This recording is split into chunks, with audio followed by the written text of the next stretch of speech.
පිනක ඇති වටිනාකම. පිනක් විසින් අපට දෙන උදව්ව. අප රැස් කරන්නා වූ පින අපිව අනතුරු වලින් බේරෙන විදිය. එතකොට ඒ වැඩසටහන් වලින් පිනගෙන කියවිච්ච දේ අපි ඒවා කියා දුන්නේ බුද්ධ දේශනා ආශ්‍රයෙන්. එතකොට නෝනෙත්තෙකුට අනේ අපිට පින් වැඩක් නැහැ. අපි කාටවත් වරදක් කරන්නේ නැහනේ. ඒ නිසා අපිට අමුතියෙන් පින් කරන්න ඕනේ කියලා අර ඒ වගේ මිසදිටු අදහස් වැරදි අදහස් සමහරුන්ට ඇති වෙනවනේ. ආන් ඒ වයින් බැහැර වෙලා ඉඩ ලැබෙන වෙලාවට පින් කරගන්න අවස්ථාව ලැබෙනවා. එතකොට පිනක් ගැන අපිට අහන්න ලැබුණේ බුදුරජාණන් වහන්සේගේ දේශනාවලින්. බුදු කෙනෙක් පහළ වීමේ මූලික පරමාර්ථය චතුරාර්ය සත්‍ය දේශනා කිරීමයි. එතකොට මේ චතුරාර්ය සත්‍ය දේශනා කරද්දී උන්වහන්සේ පිනගෙන දේශනා කළෙත් චතුරාර්ය සත්‍ය අවබෝධ කරන්ඩ සුදුසු පරිසරයක් ලබා දෙන්නයි. ඒ පින් තියෙන කෙනාට තමයි ඒ අවස්ථාව ලැබෙන්නේ. පිනක් නැති කෙනාට ඒ අවස්ථාව ලැබෙන්නේ නැහැ. එතකොට එහෙනම් බුදුරජාණන් වහන්සේ පින රැස් කරගන්න කියලා දේශනා කළා. ඒ විතර නෙමෙයි. උන්වහන්සේ පව ගැන ඊටාම හොඳට පැහැදිලි කළා. මං හිතන්නේ මේ ලෝකේ වෙන කිසිම කෙනෙක් එච්චර හොඳට පාපේ විස්තර කරයි කියලා. පවේ ස්වභාවය, පවෙන් බේරෙන ආකාරය, පවෙන් වළකින ක්‍රම බුදුරජාණන් වහන්සේ දේශනා කළාද නැද්ද? දේශනා කළා. ඊළඟට පව්වල ඇති භයානකකම් උන්වහන්සේ දේශනා කළා. පව්වල උන්වහන්සේ දේශනා කළා විසඳුන් නැති පව් පහක් ගැන. ඒ පවක් කෙනෙකුට කෙරුණොත් විසඳුමක් නැහැ. ඒ කියන්නේ පවින් මග අරින්න ක්‍රමයක් නැහැ. ඒවට මොනවද කියන්නේ?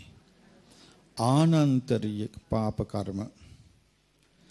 ඒ කියන්නේ පාප කර්මයක් ආනන්තරීය පාප කර්මයක් Tamange අතින් සිද්ධ වුණොත් ඒකේ මග අරින්න බෑ. අනිවාර්යයෙන් මේකේ විපාක ලැබෙනකන් විසඳුමක් නැහැ. ඒක විඳවන්නම ඕනේ. අතරක් නැතුව විපාක දෙනවා කියන අර්ථය තමයි ආනන්තරීය පාප කර්මය කියලා කියන්නේ. එතකොට ආනන්තරීය පාප කර්ම පහක් මේ සංසාරේ යන කෙනෙකුගේ අතින් වෙන්න පුළුවන් කියලා බුදුරජාණන් වහන්සේ දේශනා කළා. මොනවද මේ පහ? තමන්ගේ අතින් තමන්ගේ අම්මා මැරෙන්න පුළුවන් කිව්වා. තමන්ගේ පියා මැරෙන්න පුළුවන් කිව්වා. රහතන් වහන්සේ නමක් ඝාතනය වෙන්න පුළුවන් කිව්වා තමන්ගේ අතින්. එතකොට මේ සංසාරේ යන කෙනාගේ අනතුරු මේ තියෙන්නේ. ඊළඟට බුදුරජාණන් වහන්සේගේ දුෂ්ට සිතින් බුදුරජුන්ගේ ඉලේසෙල වෙන්න පුළුවන් කිව්වා. ඊළඟට සංඝ බේදේ කෙරෙන්න පුළුවන්. මෙන්න මේවා යමෙකුගේ අතින් සිද්ධ වුණොත් සුනේසුන්. අයියාට මේ සංසාරේ යන කෙනෙකුට මේ ආත්මේ පරිස්සම් වෙලා ඉඳී. නමුත් අපි දන්නවද ඊළඟ ආත්මෙට අහුවේ කියලා? ඒ නිසා අපිට මේ ආත්මේ අපේ ජීවිතවල සිද්ධ වෙන අර්බුද බලද්දී අපිට නොසිතූ දේවල් නොසිතූ කරදර වෙලා නැද්ද? නොසිතූ අර්බුදවල පැටලෙන්න අවස්ථා වෙලා නැද්ද? ඉතින් මේ ආත්මෙත් අවිශ්වාස දේවල් වෙලා තියෙද්දී එතකොට නමුත් මේ ආත්මේ අපි ආනන්තරී පාප කර්ම ගැන ඉගෙන ගත්තු නිසා මව්පියන්නේ වටිනාකම් ඉගෙන ගත්තු නිසා සංඝයාගේ සමගිය ගැන ඉගෙන ගත්තු නිසා පරිස්සම් වෙලා ඉඳී. ඊළඟ ආත්මේ ගිහිල්ලා කොහරි උපන්නොත් ඒ ඊළඟ ආත්ම උපදින පරිසරය තුල මේව ගැන කවුරුවක් කතා කරන්නේ නැත්තම් ගොදුරු වෙන්න බැරිද? අන්න බීසුණු සසර. එතකොට මේවා බුදුරජාණන් වහන්සේ තමයි කියලා දුන්නේ.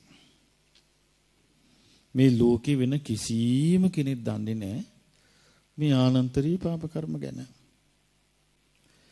කිසිම කෙනෙක් දන්නේ නැහැ මේ පව කියන එක මේ ජීවිතේ සිද්ධ වෙන හැටි. එතකොට ඒ හරි විදියට දන්නේ නැති වුනහම පව කියන අදහසින් වැරදි විග්‍රහයක් තියෙනවා. ඒ සමහර ආගම් වල උගන්වන්නේ තමන් අදහන ආගමෙන් ඇර වෙන එකකට සැලකුවොත් පව්. එහෙම අර පව් වැරදි විදියට තෝරනවා. ඒ බඳු ලෝකෙක මේ ක්‍රියාවේ තියෙන භයානකකම උන්වහන්සේ පෙන්වලා දුන්නා. එතකොට ඒ වගේ අනතුරුදායක ඉරණමක් කරා යන සුළු. කියන්නේ හැම ආත්මෙම බේරි යන්න බැරි සසරක් තමයි අපි මේ ගත කරන්නේ. ඒ කියන්නේ හැම ආත්මකම මෙහෙම බේරිලා යනවායි කියන එක ලේසි වැඩක් නෙවෙයි. ඉතින් එහෙම යන ගමනේදී අපිට මනුස්ස ලෝකයේ උපදින්න ලැබෙනවා කියන්නේ දුර්ලභ එකක්. දෙවියන් අතර උපදින්න ලැබෙනවා කියන්නේ දුර්ලභ එකක්. ඔය අවස්ථා දෙකේදී විතරයි පිනක් ගුණත් රැස් කරගන්න පුළුවන්. දෙවියන් අතරත් පුළුවන්. එයි අර සද්දෙවිඳු ඒ සුජා දෙවගණ සමග විශ්වලාගෙන ඇවිල්ලත් මහා කාශ්‍යප මහ රහතන් වහන්සේට දානෙ දුන්නේ නැද්ද? දෙවිවරු ඇවිදින් සංඝයාට උපස්ථාන කළේ නැද්ද? රුවන්වැලි මහා සෑය හදද්දී දෙවිවරු ඇවිදින් උදව් කළේ නැද්ද? එහෙනම් දෙවිවරුන්ටත් පින් කරන්න අවස්ථාව ලැබුණා. මිනිසුන්ටත් පින් කරන්න අවස්ථාව ලැබුණා. එතකොට ඒ දෙවිවරුන් වෙලා ඉපදුනොත් බේරෙන්න පුළුවන්. මනුස්සත්වයේ රැකගත්තොත් බේරෙන්න පුළුවන්. දැන් බලන්න අර සාරිපුත්ත මොග්ගල්ලාන රහතන් වහන්සේලාට අග්‍ර ශ්‍රාවකයන් වහන්සේලාට බැනලා උන්වහන්සේලා කෙරෙහි වෛරය බැඳගෙන භික්ෂුවක් හිටියා. මොකද භික්ෂුවගේ නම කෝකාලික. ලාභ සත්කාර මුල් කරගෙන සාරිපුත්ත මොග්ගල්ලාන මහරහතන් වහන්සේට වෛර බැඳා. තමන්ට ලාභ සත්කාර ලැබෙන්නේ නැහැ කියලා. ඒ වෛර බැඳගෙන අපහාස කළා ගරහලා පව් එවලම විපාක දුන්නා. ඇඟේ ගෙඩි දැම්මා. එතකොට එයා ඊළඟට කෙලීම මේ හේතු නිසා යන්න තියෙන්නේ නිරේ. නිරේ යනවා කියන්නේ ආය මනුස්ස ලෝකෙට එන්න තියෙන අවස්ථාවක් නැති වෙනවා. දෙවියන් අතරට යන්න තියෙන අවස්ථාවක් නැති වෙනවා. ඉතින් මේකෙන් බේරන්න බ්‍රහ්මෙක් ඇවිල්ලා පෙනී හිටියා. මොන බ්‍රහ්මෙක් කතා කළා? කාටද? කෝකාලිකට. බ්‍රහ්ම රාජෙක් තුදු කියලා බ්‍රහ්ම රාජෙක් පෙනී හිටිලා කිව්වා මේ සූත්‍ර දේශනාවල මේවා තියෙන්නේ. කිව්වා මේ සාරිපුත්ත මොග්ගල්ලාණන් වහන්සේලා කෙරේ හිත පහදවා ගන්න කිව්වා. එතකොට කෝකාලික කිව්වා කවුද තමුසේ? මම බ්‍රහ්ම රාජෙක් කිව්වා. එතකොට කෝකාලික කිව්වා බ්‍රහ්ම රාජෙක් නම් එහෙට වෙලා හිටපන්. මට මේ මොකද්ද කියන්න ආවේ. එතකොට ඒ බ්‍රහ්ම රාජයාත් මේ අසත්පුරුෂයාට උපදින්නකටම කටේ කෙටියරියක් කියලා දොස් කියලා ගියා. එතකොට බලන්න මේ කෝකාලිකෝ බේරගන්න බැලුවා. බේරගන්න බැරි වුණා. සංසාරේ ගමන් කරන සත්වේකුට Taman හොඳ පැත්තට හරව ගන්න අවස්ථා දෙකක් තියෙනවා. එකක් මිනිස් ලෝකේ උපත. අනික දෙවියන් අතර උපත. ඒතර මේ අවස්ථා දෙකෙන් මනුස්ස ලෝකේ දැන් අපි ඉන්නේ. මේ මනුස්ස ලෝකේ උපත ලැබිච්ච අය මේ අවස්ථාව අහිමි කර ගන්නවා කියලා. පැහැදිලිද නැද්ද? පැහැදිලි. මේ මනුස්ස ලෝකෙ උපදින කෙනෙක් මනාකොට තිසරණේ පිහිටන්න තියෙන අවස්ථාව අහිමි කර ගන්නවා. ධර්මයේ හරි විදිහට තේරුම් ගන්න තියෙන අවස්ථාව අහිමි කර ගන්නවා. පින රැස් කර ගන්න තියෙන අවස්ථාව අහිමි කර ගන්නවා. මෙහෙම අහිමි කරගත්තාම එයාට දෙවියන් අතරට යන්න තියෙන අවස්ථාවත් අහිමි වෙනවා. නැවත මනුස්ස ලෝකෙට එන්න තියෙන අවස්ථාවත් අහිමි වෙනවා. ආයේ ගිලිහි යනවා. එතකොට අපි මේ පින ගැන ඉගෙන ගත්තේ දිගටම මනුස්ස ලෝකෙත් දිවි ලෝකෙත් රඳවන්න උදව් වෙන එක. ඒ කියන්නේ පිනෙන් තමයි මිනිස්සයා මිනිස් ලෝකෙට රඳවන්නේ. වෙන දෙයකින් නෙමෙයි. එතකොට පිනෙන් තමයි සත්වයා දිව්‍ය ලෝකෙ රඳවන්නේ. එතකොට මනුස්ස ලෝකෙ රැඳෙන්න බෑ පින නැත්තම්. දිව්‍ය ලෝකෙ රැඳෙන්නත් බෑ පින නැත්තම්. එතකොට මනුස්ස ලෝකෙ රැඳිලා ඉන්නවනම් හරි තැනක. දැන් බලන්න මේ පසුගිය දවස්වල අර ඉරාකේ අර්ථස්වාදී පොඩි දරුවෝ රැස් කරලා ඒ දරුවන්ගේ අතට බෝනික්කු දීලා පිහිදෙනවා.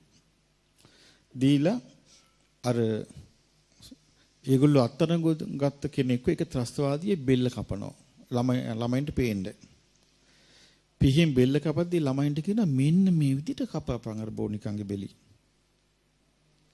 එතකොට අර පොඩි උන් අර බෝනිකන්ගේ බෙලි කපනවා. ඒ අර ලොකු වෙලා මිනිස්සුන්ගේ බෙල්ල කපන්න උගන්වනවා. දැක්කද නරක තැන ඉපදුනා. ඒ නරක තැන උපදින්න ගෙනිච්ච කවුද? එයාගේ පින් අඩුකම. මනුස්ස ලෝක උපදින්න පින තියෙනවා. හරි තැනට ගෙනියන්න පින නැහැ. දැක්කද වෙනස? මනුස්ස ලෝකෙ උපදින්න පින තිබ්බා. හැබැයි හරි තැන උපදින්නත් පිනක් ඕනේ. ඒතර මනුස්ස ලෝකෙත් ඉපදිලා හරි තැනත් ඉපදිලා එයා අතෑරියොත් එයාට සුළුපටු පරාජයක්ද? එයාට බරපතල පරාජයක්. මේ සංසාරේ යන කෙනෙකුට බරපතල හානියක්. දැන් එතකොට අර පොඩි දරුවට ඒක උගන්වන්නේ පිනේ නාමෙන්. කොහොමද උගන්වන්නේ? මේ විදිහට මේ ඒගොල්ලන්ගේ ආගම විශ්වාස කරන්නේ නැති කෙනෙක්ව මේ විදිහට බෙල්ල කපාපන්. එතකොට උඹ ස්වර්ගය යනවා. එතකොට අර පොඩි දරුවා ඉගෙන ගන්නේ එහෙනම් මට ස්වර්ගය යන්න තියෙන ක්‍රමය මොකද්ද? කවුරු හරි කෙනෙක් හොයාගෙන මිසදිටු කියලා ඒගොල්ලෝ හිතන කෙනෙක් හොයාගෙන බෙල්ල කපන එකයි. එතකොට මෙබඳු මතයක් හරි කියලා හිතාගෙන පිළිගත්තොත් යම් සමාජයක ඒ සමාජයේ ජීවත් වෙන මිනිස්සුන්ට මොන තරම් කටුක ඉරණමක්ද අයිති වෙන්නේ. ඉතින් එහෙම පරිසරයක තමයි අපිට මේ බුදුරජාණන් වහන්සේ ඇත්ත කියලා දෙන උන්වහන්සේගේ ඇත්ත ධර්මයේ අපිට අහන්න ලැබෙන්නේ. එතකොට ඔන්න අපි දැන් මනුස්ස ලෝකේ ඉන්නවා.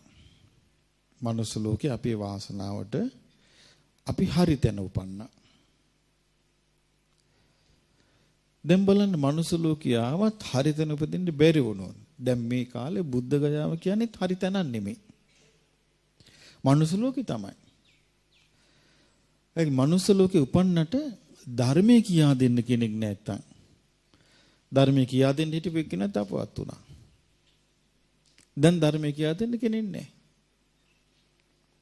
එතකොට පින්පව් තේරෙනවා. පින්පව් තේරුණාට ඒක තෝරලා දෙන්න කෙනෙක් ඕනේ. මේක පින මේක පව කියලා. ඒ කෙනෙක් හිටියොත් තමයි මේ පින පව කියන එක අපි තෝරගන්නේ. එහෙම කෙනෙක් නොසිටියොත් පින පව හරි විදියට තෝරලා දෙන්න කෙනෙක් නොසිටියොත් පවට අහු වෙන්න බැරිද? පින අහිමි වෙන්න බැරිද? පුළුවන්. ආන් ඒකයි මනුස්ස ලෝකේ හරි තැන උපදින්න අපිට ලොකු පිනක් තියෙන්න ඕනේ. හරි තැන කියලා කියන්නේ බුදුරජාණන් වහන්සේගේ ධර්මය ඇහෙන තැන.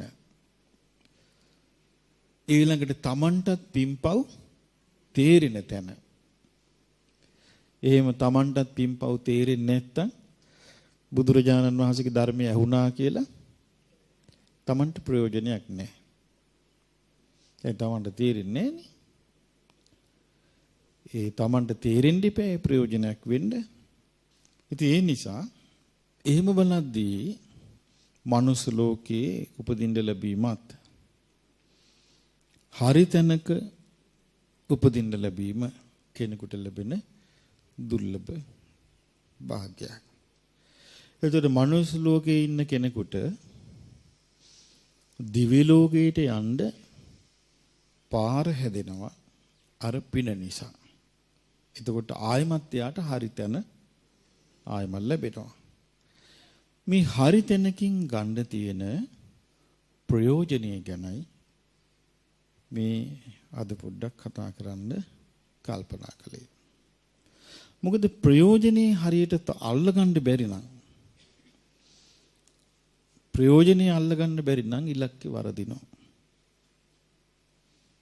ඒ කියන්නේ අපි ගත්තොත් අපි රස්සාවක් කරන්න රස්සාවක් තෝරගන්නවා.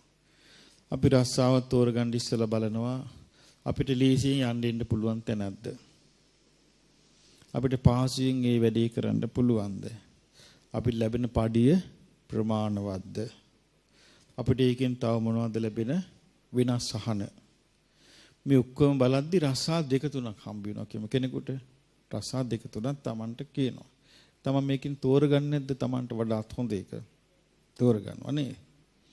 ඒ වගේ ඒ රස්සාවල් වලට නම් එහෙම පුළුවන්. හැබැයි මේකේ අපිට බුදුරජාණන් වහන්සේ තෝරගන්න දෙකක් දුන්නා. හැබැයි අපි දෙකම ගන්න ඕනේ. රස්සාව වගේ නෙමෙයි. එකක් තමයි පින.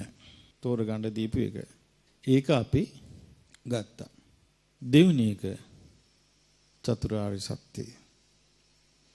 එතකොට මේ දෙකම ගන්න ඕනේ. පිනත් අල්ල ගන්න ඕනේ. චතුරාර්ය සත්‍යයත් අල්ල ගන්න ඕනේ. පිනින් මොකද කරන්නේ? හරි තැනට ගෙනියනවා. හරි තැනට ගෙනියන්නේ නැත්තම් එයා කොහොමද මේක අල්ලන්නේ? බෑනේ. හරි තැනට ගෙනිච්ච නැත්තම් තේරෙන්නේ නැහැ. මට මතකයි මම මුලින්ම ඔය බුද්ධ ගයාවට ගිහිල්ලා ඒ තියෙනවා අර විෂ්ණුපාද ටෙම්පල් කියලා බුදුරජාණන් වහන්සේගේ සිරිපතුල තියෙන තැනක්. ඉතින් මම ත්‍රිවිල් කාර්යයකට ත්‍රිවිල් එකක නැගලා මං කිව්වා මාව විෂ්ණුපාදයේ තියෙන තැනට එක්කන් යන්න කියලා. මේක එක්කන් ගිහිල්ලා මේ අස්සක ගෙනහිල්ලා කෝවිලක් ගාවින් නැවැත්තුවා. නවත්තලා කිව්වා මේක කියලා. මං දැක්ක ගමන් මං හිතුවා මේක නම් වෙන්න බෑ. මං කෝ ත්‍රිවිල් එකට යන්න එපා හිටපන් පොඩ්ඩක් කියලා මම ගිහිල්ලා කෝවිලට ගිහලා මේකද විෂ්ණුපාද. නෑ මේක නෙමෙයි කිව්වා. මං ආයේ තීවිල් එකට ගොඩ වුණා. ගොඩලා කිව්වා බලාපන් මේ කරපු වැඩේ. විෂ්ණුපාදයට එක්කම් ඵලයන් කිව්වා. ඒක දුරයි කිව්වා. මං කව දුර ළඟ කතාවක් කිව්වද මං කිව්වේ මොකද්ද? විෂ්ණුපාදයට එක්කම් ඵලයන් කියලා. දැන් එතකොට ඒක දුරයි ඒකට යන්නේ නැතුව වෙන එකක මම බස්සලා යන්න තීරණය කළේ මමද? නෑ. අන්න දැක්කද? Taman ඔය එක්කගෙන යන එක්කෙනා වැරදි තැනට එක්කන් ගියා. මම ඒක විශ්වාස කළා ටීවී එකකට සල්ලි ගෙවුවා නම් සමහරට මට සෑහෙන අතරමං වෙනවා. ඒ පාරත් උඩ නැහැ එතන. ඊට පස්සේ මම දැන් මේ මිනිහයාට ඉතින් දොස් කී දැන් යනවා දැන්. යනකොට ඒ පාරේ යනකොට ඔන්න කොඩි ගහලා තියෙනවා. ශ්‍රී විෂ්ණවාය නමහ කියලා. ඒතරෙන් ලකුණු තියෙනවානේ. එතකොට ඒ දකින්නකම තේරෙනවා මේ හරි තැනට ආවා. ඒකෙන් මොකද්ද පේන්නේ? හරි තැනට කවුරු හරි එක්කන් ගියොත් හරි. හරි තැනට එක්කන් යන්නම් කියලා වැරදි තැනකට එක්කන් ගියොත් Taman අමාරුයි වැටෙනවාද නැද්ද? මම ඒකයි කියන්නේ හරි තැන මේ බුද්ධ දේශනාවේ විතරයි තියෙන්නේ. බුද්ධ දේශනාවෙන් තොරව හරි තැන් හොයනවා කියන එක සැක කටයුතුයි. ඒක සැක කරන එක බොහොම ප්‍රයෝජනයි. දැන් බලන්න මං කිව්වේ ඒක දැන් මං අතන්ට ගියපු ගම මම සැක කළා. මේක නම් වෙන්න බෑ. මේක නෙමෙයි මම හොයපු තැන. සැක කළා. සැක කිරීම වාසියක් වුණාද නැද්ද? සැක කළ යුතු තැන සැක කළ යුතුයි. හැමදේම විශ්වාස කරන්න ගියොත් විශාල කරදරයක වැටෙනවා. එතකොට සැක නොකරන එක පැහැදිලි එකක්. ඒ නිසා බුදුරජාණන් වහන්සේගේ ධර්මයේ බුද්ධ දේශනාවල කෙලවරක් නැතිව විස්තර වෙනවා පින රැස් කිරීම ගැන. ඒ පින රැස් කරන්න කියලා උන්වහන්සේ පෙන්වා දෙනවා තුන් ආකාරයකින් නේ. කොහොමද? ඔව් දානෙ දෙන්න කියනවා. දානයත් පින රැස් කරන ක්‍රමයක්. ඊළඟට ඔව් සීල සංවරය යෙදෙන්න කියනවා. සංවරය තමයි සීල කියන්නේ. සීලය කියන්නේ සංවරකම. යම් කිසි කෙනෙක් සංවර නම් සීලය. එතකොට සංවර කියලා මං කිව්වේ මොකද්ද? දුවන්නේ නැතිකම නෙමෙයි. කෙනෙක් දුවන්න පුළුවන්. දිව්ව කියන්නේ අසංවරයක් නෙමෙයි. හොරකම් කරා නම් අසංවරයි. මට මතකයි මං ඒ ආරණ්‍යක ඉන්නකොට ඒ ආරණ්‍යේ තරුණයෙක් හිටිය පැවිදි වෙලා. පැවිදිලා නෙමෙයි උපාසක කෙනෙක්. මේ තරුණයා දුවපු ගමන් ඉන්නේ. රැයට ලන්තෑරුම අරගෙන පාරේ දුවනවා කුටියට. එතකොට එක හාමුදුර කෙනෙක් කියන බලන්න අර කොල්ල දුවනවා සිල් අර. දුවන්නේ නැහැ කියලා සිල්පදයක් නැහැ නේ. සිල්පද ටික මොනවද තියෙන්නේ? සතුන් මරන්නේ නැහැ කියලා.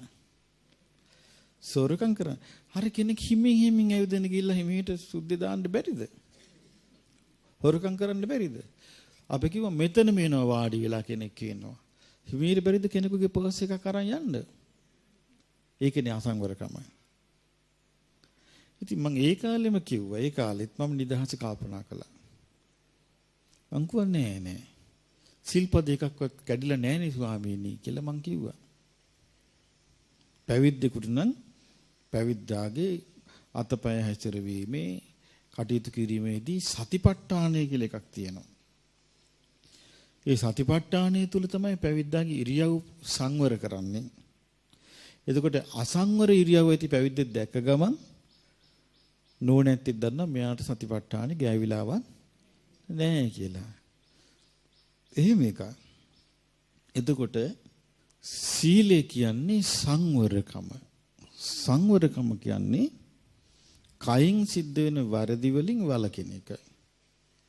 වචනෙන් සිද්ධ වෙන වැරදි වලින් වළකින එක. මේ වගේ කෙනෙකුට සංවර වීම පිනක් කියලා භාග්‍යවතුන් වහන්සේ පෙන්වා දුන්නා. ඊළඟට දානය, සීලය, ඔව් මනසින් භාවනාව කියන්නේ මනසින් ගොඩ නගන එකක්. දානයක් දෙන්න යම් කිසි ප්‍රමාණයකට පහසුයි කෙනෙකුට. සීලයක් යම් කිසි වීරියක් ගත්තොත් සීලයක් පුළුවනි. අමාරු මොකද්ද? මනසින් ගුණධර්ම වලට තැනක් දෙන එක. භාවනාව කියන්නේ ගුණධර්ම දියුණු කිරීමක්. දැන් අපි මෙහෙම ගමු තවත් ඒක තේරුම් ගන්න. දැන් භාවනාව කියපු ගමන් කෙනෙකුට හිතෙන්නේ ඇස් වහගෙන වාඩි වී සිටින එකක් නේ. භාවනාව කියපු ගමන් ඒකේ ඇත්තක් තියෙනවනේ. ඒක බොරුවක්ද? ඒක බොරු නෙමෙයි. භාවනා කරන ක්‍රමයක් ඒක. එතකොට භාවනාව කියපු ගමන් අපිට ඒක හිතට මැවිලා පේනවා. ওই භාවනාව ඒ විදිහට හරි කෙනෙක් කළා ඔන්න සමාධියක් උපදවනවා. භාවනාවත් එක්කම තියෙන ඊළඟ නම තමයි සමාධිය. එතකොට භාවනා කරන කෙනෙක් ගොඩාක් ආසයි සමාධියක් ඇති කරගන්න. එතකොට සමාධියත් සම්මතයි දියුණුවක් හැටියට. දියුණුවක් හැටියට සමාධිය සම්මත එකක්. එතකොට දේවදත්ත ওই සමාධිය ඉපෙදෙව්වාද නැද්ද? ඉපෙදෙව්වා. එතකොට සමාධියක් උපද්දවපු කෙනා ඒ සමාධියේ රඳින්න බැරි වුණා ඇතුලෙන් උදව් නැති නිසා. සමාධියක් උපද්දවන්නේ ඇතුලින්ම තමයි. නමුත් ඒකට වෙන උදව්වක් ඕනේ. ඒක පවත්වන්න. දැන් ඔන්න දේවදත්ත සමාධිය ඉපැදෙව්වා. ධ්‍යානත් ඉපැදෙව්වා. උපද්දවලා ඉරිදි ප්‍රාතිහාර්යයක් දක්ෙව්වා. එතකොට දේවදත්ත නිකන් කෙනෙක් නෙමෙයි. සමාධියත් ඉපැදෙව්වා. ඉරිදි ප්‍රාතිහාර්යයක් පෑවා. නොඑක ආකාරයට තමන්ගේ ස්වරූපයෙන් අයින් වෙලා වෙනස් වූ ඉරිදි ලබන්න පුළුවන් කෙනෙක්. එතකොට මෙයා මේ ඉරිදිය පාවිච්චි කළා තමන්ගේ පැවැත්මට. පාවිච්චි කළේ කොහොමද? ඉස්සෙල්ලා කල්පනා කළා මං කාවද පහදව ගන්න ඕනේ. බැලුව හොඳම සල්ලිකාර අධිපතියෙක්ව පහදව ගන්න ඕනේ කියලා අජාසත් කුමාරයව පහදව ගන්න දවසක් අජාසත් කුමාරයා තනි වෙච්ච වෙලාවේ කුමාරයාගේ ඔඩොක්වේ ඇඟ පුරාන් නයුතාගත්තු කොල්ලෙක් පහළ වුණා. එතකොට මේ කුමාරයා කෑ ගහගෙන නැගිට්ටා. නැගිටින කොල්ලා හිටගත්තා. එදී හිටගත්තාම අජාසත් කුමාරයා වැඳගෙන එව්වා අනේ තමුන්නාන්සේ කවුද කියලා. එතකොට කිව්වා නෑ මම දෙවි කෙනෙක් නෙමෙයි. මම භික්ෂුවක්. අනේ කවුද තමුන්නාන්සේ? මං දේවදත්ත කිව්වා. එතකොට වැඳගෙන කිව්වා අනේ අපේ ආර්ය වූ දේවදත්තයන් වහන්සේද? එහෙනම් ඒ ස්වභාවයෙන් පෙනී හිටින්න කිව්වා. පෙනී හිටියා. එහෙම 이르දිවාතිආරේ පාපු කෙනෙක්. එතකොට යම් මොහොතක හිතුවාද මම භාග්‍යවතුන් වහන්සේව නැති කරලා සංඝයාගේ නායකයා වෙනවා කියලා සිතවිල්ල පහල කරපු ගමන් අර 이르දිය පිරිහිලා ගියා. අර ධානය පිරිහිලා ගියා. එහෙනම් මේ ධාන 이르දි කියනවා තියෙන්නේ කුමක් මතද? ගුණයක් මත. එහෙනම් මේ ධර්ම මාර්ගයේ යන කෙනෙකුට ඇතුලෙන් දෙන උදව්ව මොකද්ද?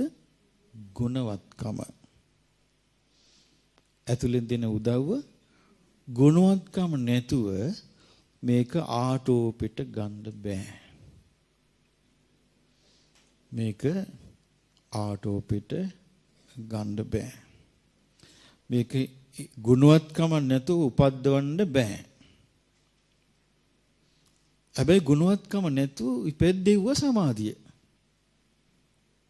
ගුණවත්කම නැතුව 이르දිපාතය ඉපෙද්දෙව්වා. නමුත් ඒක හැබැයි ලෙස දියුණු වෙන්න පවත්වන්න මොකක් කරන්න බෑ.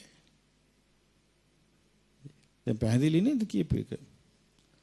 දැන් ගුණවත්කමක් නැතුව සමාධියක් ඉපෙද්දෙව්වා. ගුණවත්කමක් නැතුව 이르දිපාතය ඉපෙද්දෙව්වා.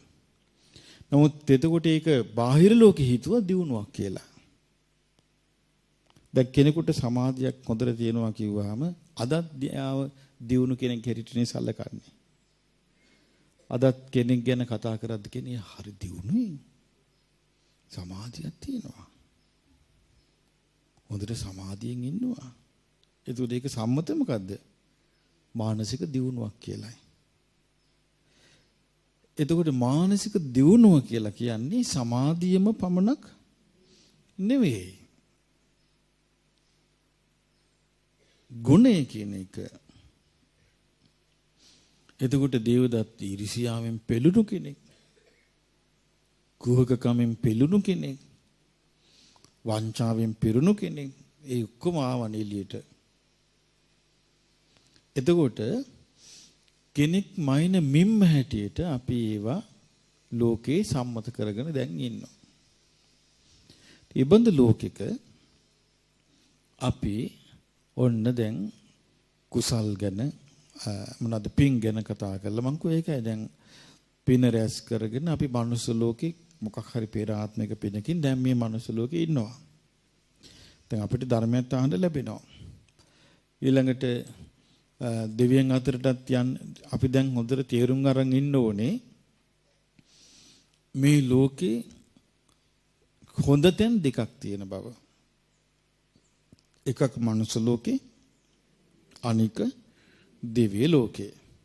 මේ ලෝක දෙකටම ගැරහීම නරක දෙයක්. මේ ලෝක දෙකටම ගැරහීම නරකයි. ඇයි හේතුව? මේ ලෝක දෙකේම යහපත් අය පහළ වෙනවා. උතුම් අය පහළ වෙනවා. අනිත් ලෝකවල පහළ වෙන්නේ නැහැ. එතකොට ඒ ලෝක දෙකේ ඉපදෙන අයට ඒ ඉපදෙන අයට තමයි අවස්ථාවක් උදා වෙන්නේ. මං කෝති යමක ප්‍රතිලාභ මොනවද කියලා. ඔන්න ප්‍රතිලාභයක් කියනවා. මෙන්න ප්‍රතිලාභේ. මහණෙනි මහා මුහුද මහා සාගරය තියෙනවා. මේ සාගරයේ වතුර බින්දු දෙක තුනක් ඉතුරු වෙලා තියෙද්දි මුළු සාගරෙම වේලෙනවා. වීලී යනවා. මොකද්ද බුදුරජාණන් වහන්සේගේ උපමාව? මහා සාගරයේ වතුර දිය බින්දු දෙක තුනක් තිබෙද්දී සමස්ත සාගර ජලය වියලී යනවා. එතකොට බුදුරජාණන් වහන්සේ අහනවා මහණෙනි මේකෙන් වැඩි මොන ජලයේද? ඉතුරු වෙච්ච ජලයේද? සිඳී ගිය ජලයේද? එතකොට භික්ෂුන් වහන්සේලා කියන ස්වාමීනි ඉතුරු වෙච්ච ජලය ඊටමත් ස්වල්පයකි. සිඳී ගිය ජලය ඊටා විශාලයි.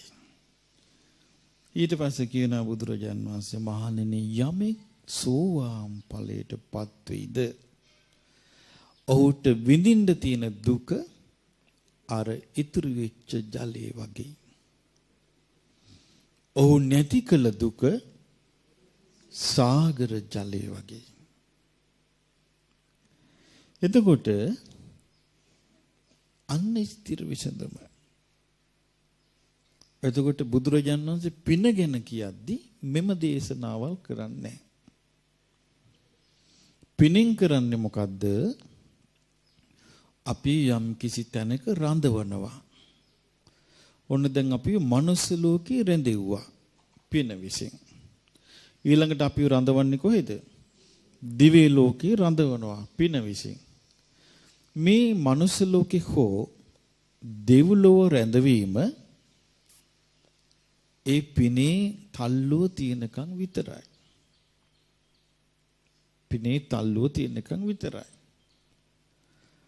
ඒ පින හරියට කරගන්න බැරි වෙලා පාප මිත්‍රයෝ ආශ්‍රයයට වැටිලා Taman නොමග ගිහින් පින හරියට කරගන්න බැරි වුණෝ. දැන් බලන්න හිතලා මහා ශ්‍රාවක භාවයේ ලබන්න පින් කරපු පෙරම් පුරාගෙන ආපු මුගලන් මහරහතන් වහන්සේ කසාද බැන්දේ ඒකාත්මික පාප මිත්‍ර පවිතු මිතුරියක්. ඇයි අම්මා තාත්තට ඇස් පේන්නේ නැහැ. දෙමව්පියන්ට ඇස් පේන්නේ නැති අන්ධ දෙමව්පියන්ට සලකගෙන මේ තරුණ පුතා වාසය කළා. ඉතින් ගෙවල් වල හිතන්නේ කසාදෙන්නේ විසදුම කියලා. එතකොට දෙමව්පියෝ කියනවා අනේ පුතේ අපි ඉන්නකම් ඔයා අපිට සලකයි. අපෙන් පස්සේ ඔයාට සලකන්න කෙනෙක් නැහැ. ඒ නිසා අපි කැමැත්ත තියෙන්නේ ඔයාට මොකක් හරි කරලා දෙන්නයි. ඒ දෙමාපියෝ හිතාගෙන ඉන්නේ ජීවිතයේ තියෙන ලොකුම විසඳුම කසාදේ කියලා. ඊට පස්සේ මේ කොළුව කියනවා අනේ එපා. මං අම්මට තාත්තට පුළුවන් හැටියට සලකගෙන ඉඳලා මං තාපසට යනවා කිව්වා. ඇයි සංසාරේ පෙරම් පිරු පින් තියෙනවනේ. තාපසට යනවා කිව්වා මං. තාපසත් මේ ගිහි ජීවිතය තුළ ගෞරව කරන විෂයක් නෙමෙයිනේ. තාපස කිව්ව ගමන් ඒගොල්ලෝ අසතුටු වුණා. අනේ තපස් කියලා. අසතුටු වුණා. මොන තපස්ද කියලා. අසතුටු වෙලා කිව්වා එහෙම බෑ. අපි හොයලා දෙන්නම් කිව්වා කෙල්ලක්. කියලා අම්මා තාත්තා දෙන්න මොකද කළේ? ඇස් පේන්නේ නැති දින්නේ දන්නා ඇයට කියලා හොයාගත්ත කෙල්ල. ආරංචි වුණා මෙයාට මේ කෙල්ල හොඳ කෙල්ල නෙමෙයි කියලා. අසතුටු වුණා. අසතුටුම අම්මයි තාත්තයි කෙල්ලට කතා කරලා කිව්වා දුවේ අපේ ළමයා කසාද වලට කැමති නෑ. අපිට හොඳට සලකලා මේ ළමයාට සලකගෙන හිත දිනා ගනින් කිව්වා. එතකොට මෙයා ටික කාලයක් හිත දිනා ගත්තා. එතකොට මේ තරුණයා හිතුවා මෙයා බැඳ කාලෙට හොඳට දෙමාපියන්ට සලකගෙන ඉඳී කියලා. බැලුවා මේ භයානක සැතිරියක් කසාදෙට ආවේ. බලන්න පෙරම් පුරපු අයත් විනාශ වෙනවා. මේ සසරේ පින කියන එක මං කිව්වේ ඒකයි తాවකාලික විසඳුමක් දෙන්නේ. පින ඕනේ. පින නිසා ආයෙකින් බේරිලා හොඳ තැනකට එන්නේ. ඉතින් ඒ ආත්මේ මොකද වුනේ? බන්දලා දුන්නා. ටික කලයි ගියේ. ටික කලක් ගියාට පස්සේ අම්මා තාත්තා කන බොන දේවල් මියාම මේ ගෑනු ළමයා ගිහිල්ලා ගෙදර විසිරුණා ඉදුල් දාලා ආරය වැඩට ගිහිල්ලා එනකොට කියන මේ බලන්න මෙහෙම වද දෙනවා මේ බලන්න මගෙන් පලි ගන්නවා අම්මා තාත්තා කියලා. ওই වගේ එක එක උපාය කරන්න ගත්තා. එක එක උපක්‍රම කර කර ඊට පස්සේ ඒ පුතා නැති ගෙදරින් පිටත් වෙච්ච ගමන් අර අම්මා තාත්තා දිනට හොඳට වද දෙනවා. පවුල කැඩේ කියලා ඒ අම්මා තාත්තත් ඉවසගෙන ඉන්නවා. කාලයක් ගියාම ඒ ගෑනු එක්කෙනා දක්ෂ වුණා. ටිකෙන් ටික අර පුතාගේ හිතේ තිබිච්ච මව්පිය භක්තිය නැති කරන්න දක්ෂ වුණා. පින්වන්ත අයටත් වෙන දේ සසරේ අපිට තියෙන දෙච්චර පින්. මුගලන් මහරහතන් වහන්සේ සංසාරේ ඒකාසංකේය කල්පලක්ෂ පෙරම් පිරුපින්. එහෙම මහා පින් ගොඩක් තියාගෙනද අපි මේ යන්නේ නෑ. ඊට පස්සේ අන්තිමට කිව්වා එක්කෝ යා මේ අමලාතත් එක්ක ඉන්න මම යන්නම්. ඒ වෙද්දි මෙයා මේ ගෑනු එක්කෙන අරයා වසඟ කළා ඉවරයි. ඊට පස්සේ ඇහුවා හරි දැන් මම මොකද්ද කරන්න ඕනේ? ඔන්න බිරිඳගෙන් ඇහුවා. මම මොකද්ද කරන්න ඕනේ? දැන් මෙයාට දැන් පවුල කඩහ ගන්නත් බෑ. දැන් අහනවා මම මොකද්ද කරන්න ඕනේ? කරන්නේ මොකද්ද කියලා ඔය දෙන්න නැති කරලා දාන්න කිව්වා. අදටත් මේවා වෙනවද නැද්ද? අදත් වෙනවා. පින් තියෙන අය ගොදුරු වෙනවා. මනුස්ස ලෝකෙට ඇවිල්ලා.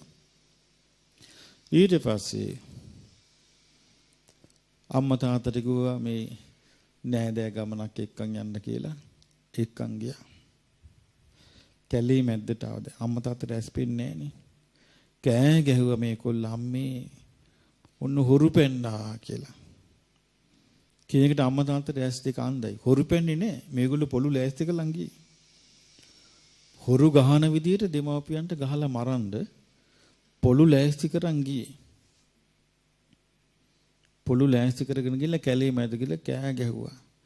කෑ ගහනකට මේ කෑ ගහලා මේගොල්ලෝ දුවන විදියක් හැංගෙව්වා. ඇගොමුට අම්මයි තාත්තයි ඇස් දෙක අන්දයි. ඇස් දෙක අම්මයි තාත්තයි කෑ ගහලා කියනවා අනේ දරුවනේ මගේ දුවටයි පුතාටයි හානි කරන්න එපා. අපිය මරාපන්. මේ ළමයි දෙන්න බේරපන් කී. අම්මයි තාත්තයි වැඳගෙන කෑ ගහද්දි අර ළමයි දෙන්නම ඇවිල්ලා ගැහැවි. පුතයි ලේලි. ඒ දෙන්නම පොළු වලින් ගහලා මැරුවා. මරලා කැලේට දාලා ගෙදර හිතුව ප්‍රශ්නේ විසඳුණා කියලා. නිරේ ගියා. බලන්න පිරිනුවම් පාන අවස්ථාවෙත් ඒකේ විපාක දුන්නා. එතකොට බලන්න මුගලන් මහරහතන් වහන්සේ වැනි උත්තමයන්ටත් මේ සසර බිහිසුණු වුණා නම් භයානක වුණා නම් විශාල අනතුරු වලට බඳුන් වුණා නම් අපිට මොකද්ද තියෙන සවිය? එවැනි අනතුරු වලින් බේරෙන්න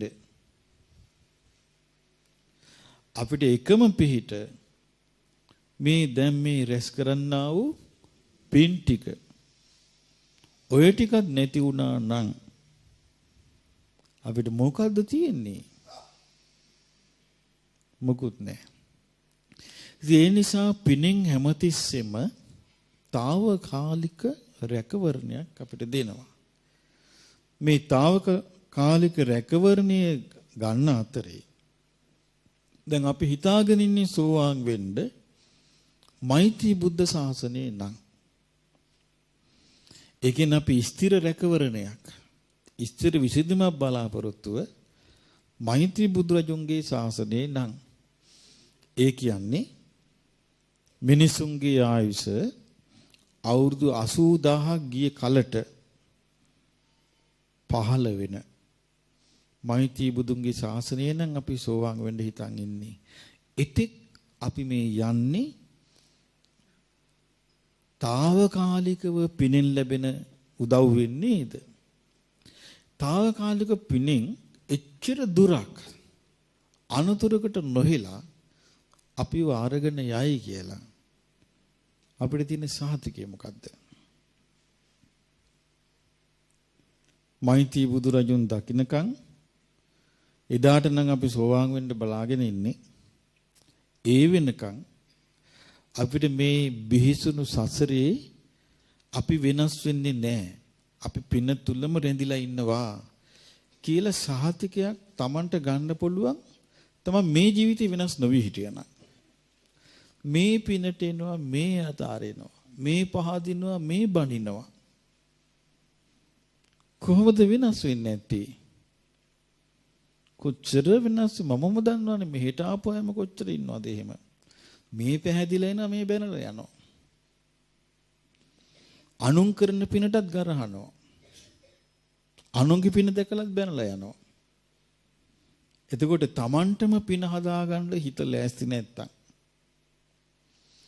Tamanටම පින තේරෙන්නේ නැත්තම්, Tamanටම පින හඳුනගන්න බැරි නම් එහෙනම් පිටස්තරද අනතුර?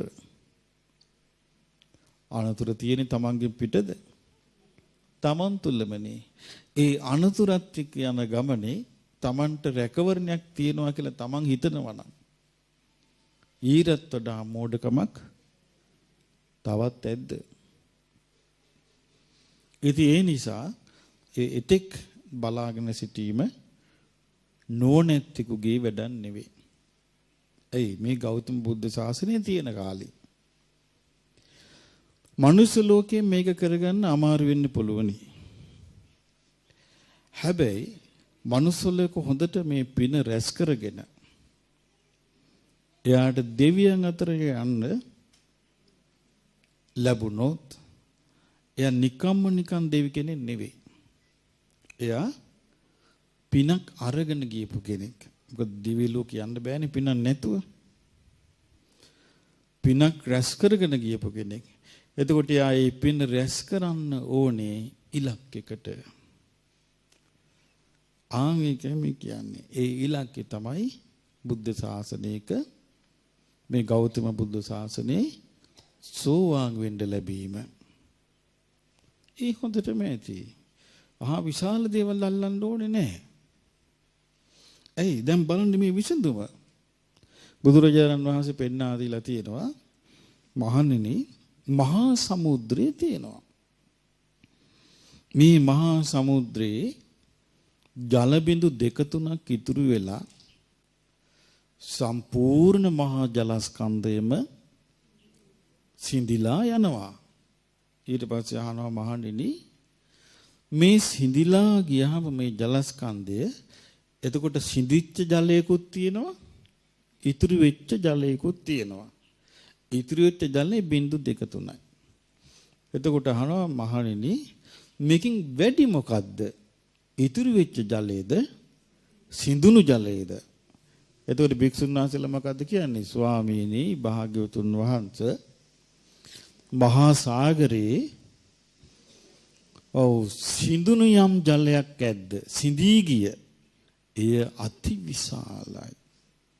ඉතුරු ජලයක් ඇද්ද? බිඳු දෙක තුන ඊටමත් ස්වල්පයයි.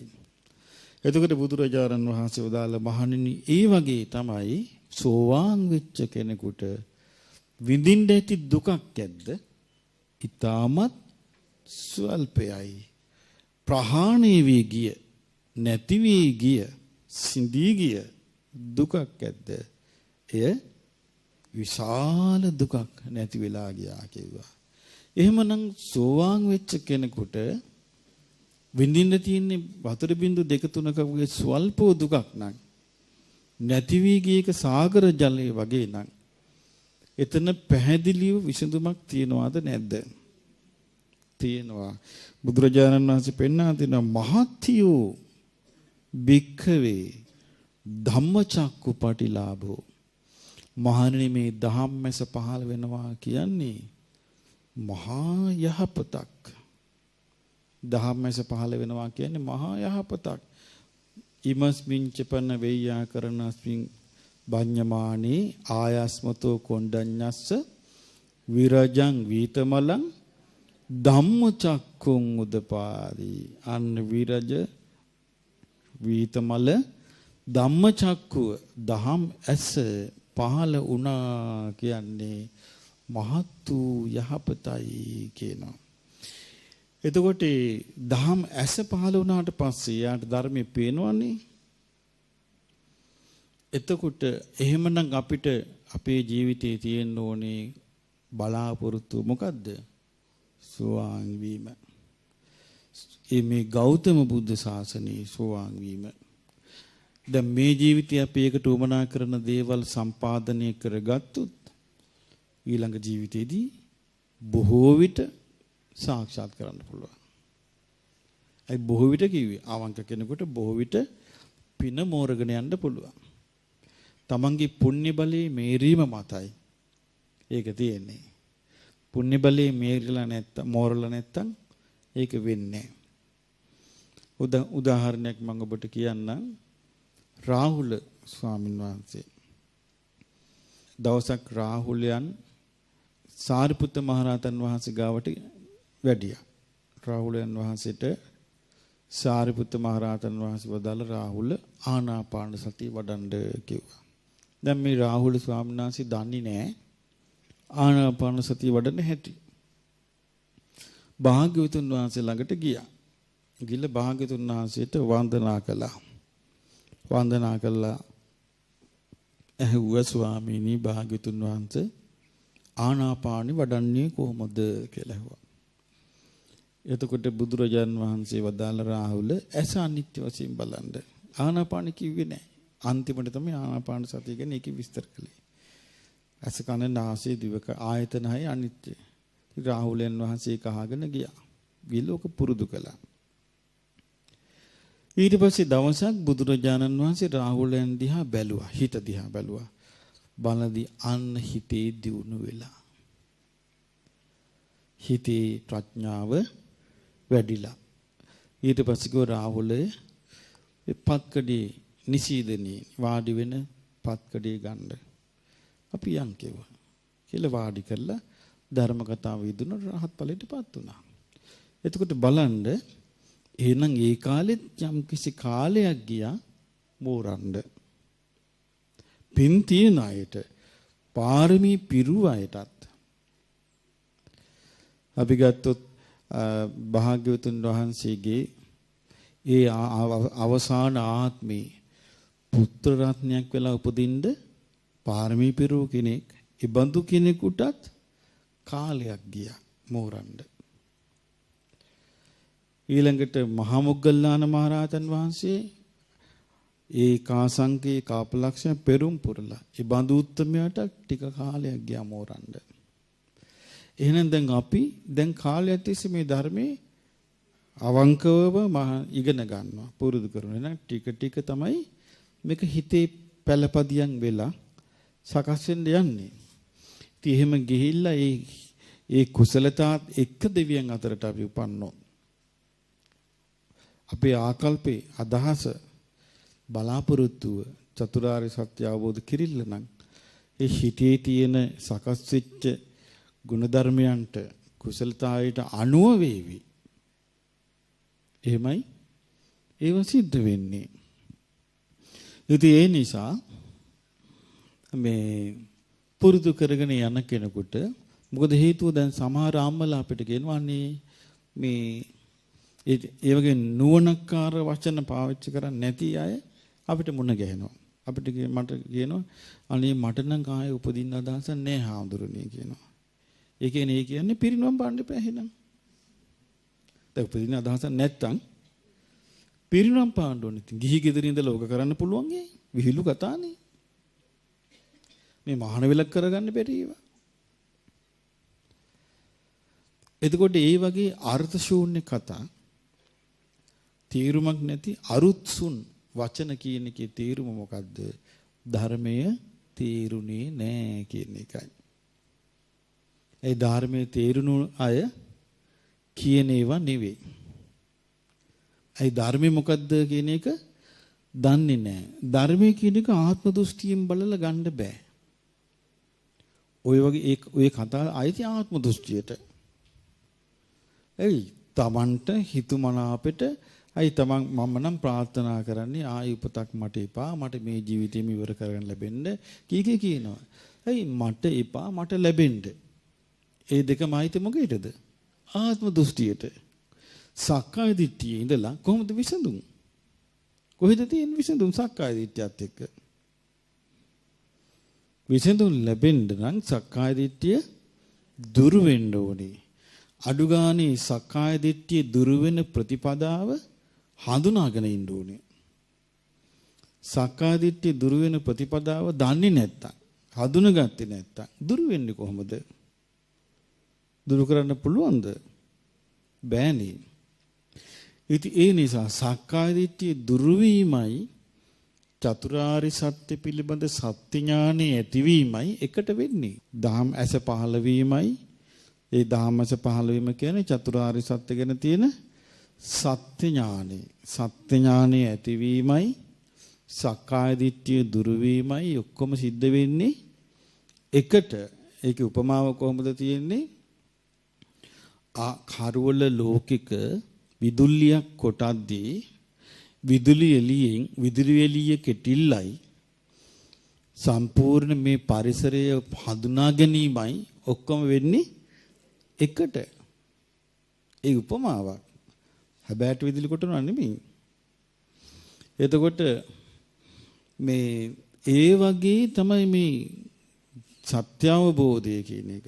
හැබැයි මේ සත්‍ය අවබෝධය ගැන අවංක අදහස අපිට ආවොත් ඒක අපේ මොකක් හරි විශාල පින් සිටිවිල්ලක් පිනක්. ඇයි මේ අදහස ආවාගෙන අපිට යම් කිසි දෙයක් තේරුණා කියන එකයි. ඇයි හේතුව? අපිට මේකෙන් චතුරාර්ය සත්‍ය අඩු ගන්න අපිට මේ සෝවාන් දැන් මේක කියනවානේ මේක තේරුණා නම් හරියට මේ උපමාව මොකද්ද? සාගර ජලයේ වතුර බින්දු දෙක තුනක් තියලා හිඳිලා ගියා කියන්නේ ඉවරනේ ප්‍රශ්නේ. ඒ තව තියෙන වතුර බින්දු දෙකයිනේ. ඕක හිඳිලා නොයයිවිද? සාගර ජලයක්ම හිඳිලා ගියා නම් අර බින්දු දෙක විතරක් හැමදාම තියෙයිද? නෑනේ. ඒ වගේ ආසා කරන්න ඕනේ නම් මොකේදද? සෝතාපන්න වීමටයි. ඊට පස්සේ ඊටු ටික ඔක්කොම යා හරිගස්ස ගනී ටිකෙන් ටික. ඒකයි සාරිපුත්ත මහරහතන් වහන්සේ ගැන බුදුරජාන් වහන්සේ වර්ණනා කළේ. සයේතාපි භික්ඛවේ ජනිත්ති එවං සාරිපුත්තෝ. මහණෙනි සාරිපුත්යන් වහන්සේ දරුවන් බිහි කරන අම්මා වගේ. සාරිපුත්තෝ භික්ඛවේ සෝතාපට්ටි ඵලේ විනේති.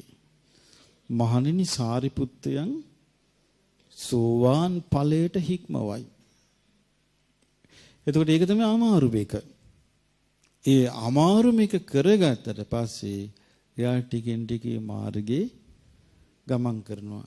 මේ ගෞතම බුද්ධ ශාසනය තුල ධර්මයේ දියුණු කරන්න බලාපොරොත්තුවක් තියෙනවා නම් කෙනෙකුට අදහසක් තියෙනවා නම් එයා ඉස්සල්ලාම ඇති කරගන්න ඕනේ මොකද්ද? මේ ගෞතම බුද්ධ ශාසනය තුල සෝවාන් වෙන්න ඕනේ කියන එකයි. මේ අදහස තමන්ගේ හිතේ තියෙන්න ඕනේ. මොකද හේතුව මේ දුක ගැන අර්ථය මේ ජීවිතේ දිහා බලලා විතරක් බුදුරජාණන් වහන්සේ දුක මැන්නේ නැහැ. ඒ කියන්නේ මේ උන්වහන්සේගේ බලන්න දුක ගැන විස්තර කරන තැන්. උන්වහන්සේ ගාවට පටාචාරා දුවගෙන ආවා. සියේ පැද්දුනා. ඉපදුනාට පස්සේ පටාචාරට මොකද්ද කිව්වේ? සාගර ජලයට වඩා ඔබ මේ සසරේ හිලු කඳුළු වැඩි කිව්වා. එතකොට දුක ගැන විස්තර කරන්නේ මේ අපිට පේන අපේ ඇහැට පේන සීමාව තුල නෙවෙයි. කෙලවරක් නැති භව ගමනක මේ දුක කරගහන් ඇවිල්ලා තියෙන්නේ. ඊළඟට එකම විදියට සමහර විට එයාගේ ඉරණම එකම විදියට එයාගේ ඉරණම හැදි හැදි යනවා. ආත්මෙන් ආත්මෙට එකම විදියට යනවා ඉරණම. ඒ එකම පුරුදු හිතපු පුරුදු ආත්මෙන් ආත්මෙට එකම විදියට යනවා. ඉතින් මෙහෙම ගිහිල්ලා ඉතින් කලාතුරකින් තමයි ඔය තිරිසන් අපායට ගියපු කෙනෙක් සුගතියට වැටෙන්නේ. නැත්තම් තිරිසන් අපායට ගියොත් ගියාමයි. പ്രേත ලෝකෙට වැටුනොත් වැටුනමයි. නිරේකට වැටුනොත් වැටුනමයි. අසුර ලෝකෙට වැටුනොත් වැටුනමයි. ආයි ගැලවිලි බොරු. එතකොට මේ මනුස්ස ලෝකේ පරිසං වෙලා ඉන්නේ එකේ මෙතනින් දිව්‍ය ලෝකයකට අපිට පයින්න බෑනේ. පැනගන්නවා කියලා එකක් කරන්න බෑ. අපි හේතු හදන්න ඕනේ. හේතුවෙන් ඵලෙ හැදෙනවා. ඉතින් අපි මේකෙදි ඒකයි මේ බුදුරජාණන් වහන්සේගේ ධර්මයේ හරි විදියට තේරුම් ගත්තම තියෙන වාසිය. මොකද හේතුව අපි පින අතහැරලා මාර්ගය අල්ලනවා කියන එක කරන්න බෑ. ඒක බොරු කතාවක්. පින අතහැරලා මාර්ගය අල්ලනවා කියන්නේ. මාර්ගය අල්ලනකොටම පිනත් අහු වෙනවා. පිනත් එක්ක යා මාර්ගේ යන්නේ. ඔන්න බලන්න අර සිද්ධියම ගම උදාහරණේ. මොකද්ද? අර වැසිසල්ුවේ කතාව. වැසිසල්ුවත් සිවුරට මහාන සහෝදරියට දුන්න ගෙනල්ලා. ඒ සහෝදරී සිවුර මැහැව්වා. බුද්ධ කාලේ බුදුරජාණන් වහන්සේ වැඩ ඉඳිද්දී පැවිදි වෙච්ච භික්ෂුවක්. දැන් පැවිදි වුණාට පස්සේ පින්නක කතාව නෙමෙයි යන්නේ. මාර්ගය වඩන කතාවක් නෙදී. මේ කාලේ නම් ඉතින් අපිට කීතයි විහෙර විහාර හදනවා, වන්දනාව යනවා. ඉතින් ඒ කාලෙ මොකුත් නැහනේ. බුදුරජාණන් වහන්සේ බය දකිනවා, ධර්ම ඉගෙන ගන්නවා, ප්‍රතිපත්ති පුරුදු කෙරෙල්ල විතරයිනේ. ඉතින් එහෙම වෙද්දි තමයි ඔය වැසිසල්ුවක් හම්බ වුනේ. හම්බ වෙලා ඒ අක්කා හිටියේ, අක්කට ගිහින් දුන්නා අරන් තියන්නයි කියලා. ඉතින් අක්කා ඒ සිවුර තුනී කළා, ආයෙ රිද්දක් හදලා ඊට පස්සේ ආයෙ කාලය ආවම මේ සිවුරම් මැහැව්වා. සිවුරම් මහලා සිවුරු රෙද්දම් මැහුවා. මැහුවට පස්සේ අක්කා හම්බෙන්න මේ ස්වාමීන් වහන්සේ වැඩියා. පැරලා කිව්වා අක්කේ අර සිවුරු රෙද්ද දෙන්න මම සිවුරක් මහන්න ඉන්නේ කිව්වා. කියලා තව පොඩි නමලත් එක්කගෙන සිවුරු රෙදි කපලා සිවුර මහනවා දැන්. අක්ක දානමාන හදාගෙන ගේනවා දැන් මේ උන්වහන්සේ වැඩ හිටපු තැනට. එතකොට දැන් ගොන්න සිවුර මහලා ඉවර කළා. සිවුර කරලා පඳු පෙවලා සිවුර හොඳට හැදුවා. හදලා ඔන්න සිවුර වැලේ දැම්මා. කුටි වැලේ දැම්මා හිට මම් පුරවනවා. කවුද හිතන්නේ ඕකට හිත බැඳෙයි කියලා. හිට මම් පුරවනවා කියලා වැලේ දැම්මා. ඔන්න රෑ වාතාමාරුවක් හැදිලා අපවත් වුණා. උපන්නේ කොහෙද? ආර සිවුරේ කාවෙක් වුණා. අවුගෙම කෙනෙක් ආසයි කෑමක් කන්න. ඔන්න අද ගෙනාවා. ගෙනලා ෆ්‍රිජ් එකේ දැම්මා හිට කන්න. රෑ මල. එතකොට බැරි වෙලාවත් මතක් වුණොත් උපදින්නේ කොහෙද? නේ අපි එහෙම උපදීවා කියලා ප්‍රාර්ථනා කරනවා. එහෙම නෙමෙයි මේ කියන්නේ. මේ කියන්නේ මේකේ තියෙන අවිනිශ්චිතකම වෙනස් වෙන සුළු බව. එතකොට දැන් අක්කා උදේ බලද්දී මේ තමන්ගේ මල්ලි ස්වාමීන් වහන්සේ අපවත් වෙලා. ඉතින් අඬා දොඩා ඉතින් අවසන් කටයුතු කළා. බුදුරජාණන් වහන්සේ සවැත් නුවර මේ සවැත් නුවරම මේ සිද්ධිය වෙන්නේ.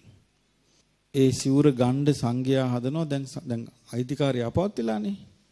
දැන් සංඝයාට පූජා කරන. දැන් රහතන් වහන්සේලාට දෙන්න හදන්නේ සිවුර. ඒ සිවුරේ දැන් සිවුර ගන්නකොට දැන් සිවුර අරගත්තා. අරගෙන මේ සිවුරෙන් තිබ්බා. සිවුර අර කාවා සිවුර ඇස්සේ කෑග ගහ යනවා. මාසන්තකදී ගන්නවා මාසන්තකදී ගන්නවා කියලා. දැන් බුදුරජාණන් වහන්සේ වාසනාවට වැඩ හිටිය නිසා උන්වහන්සේට මේ කාරණේ ඇහුණා. ඇවිල්ලා පණිවිඩයක් කැරියා වහාම සිවුර තියපු තැන තියන්න. තිබිච්ච තැනම සිවුර තියන්න ගන්න එපා. සතියක් යනකම් ගන්න එපා කිව්වා. එතකොට ඒ සිවුර තිබ්බා. දැන් ඒ වෙද්දි මේ පරිසරය යනුව කවුරු හිතන්නේ නැති ඒ වෙද්දි මෙයා හොඳ තැනක ගිහිල්ලා ඇති මගපල ලැබලා ඇති මොන හරි කතන්දර යන්න ඇති නේද?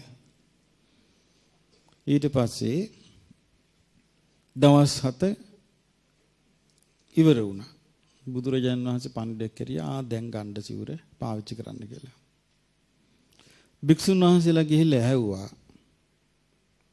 භාග්‍යවතුන් වහන්සේ අර සිවුර දවස් 7ක් ගන්න එපා කිව්වේ කාරණේ මොකද්ද?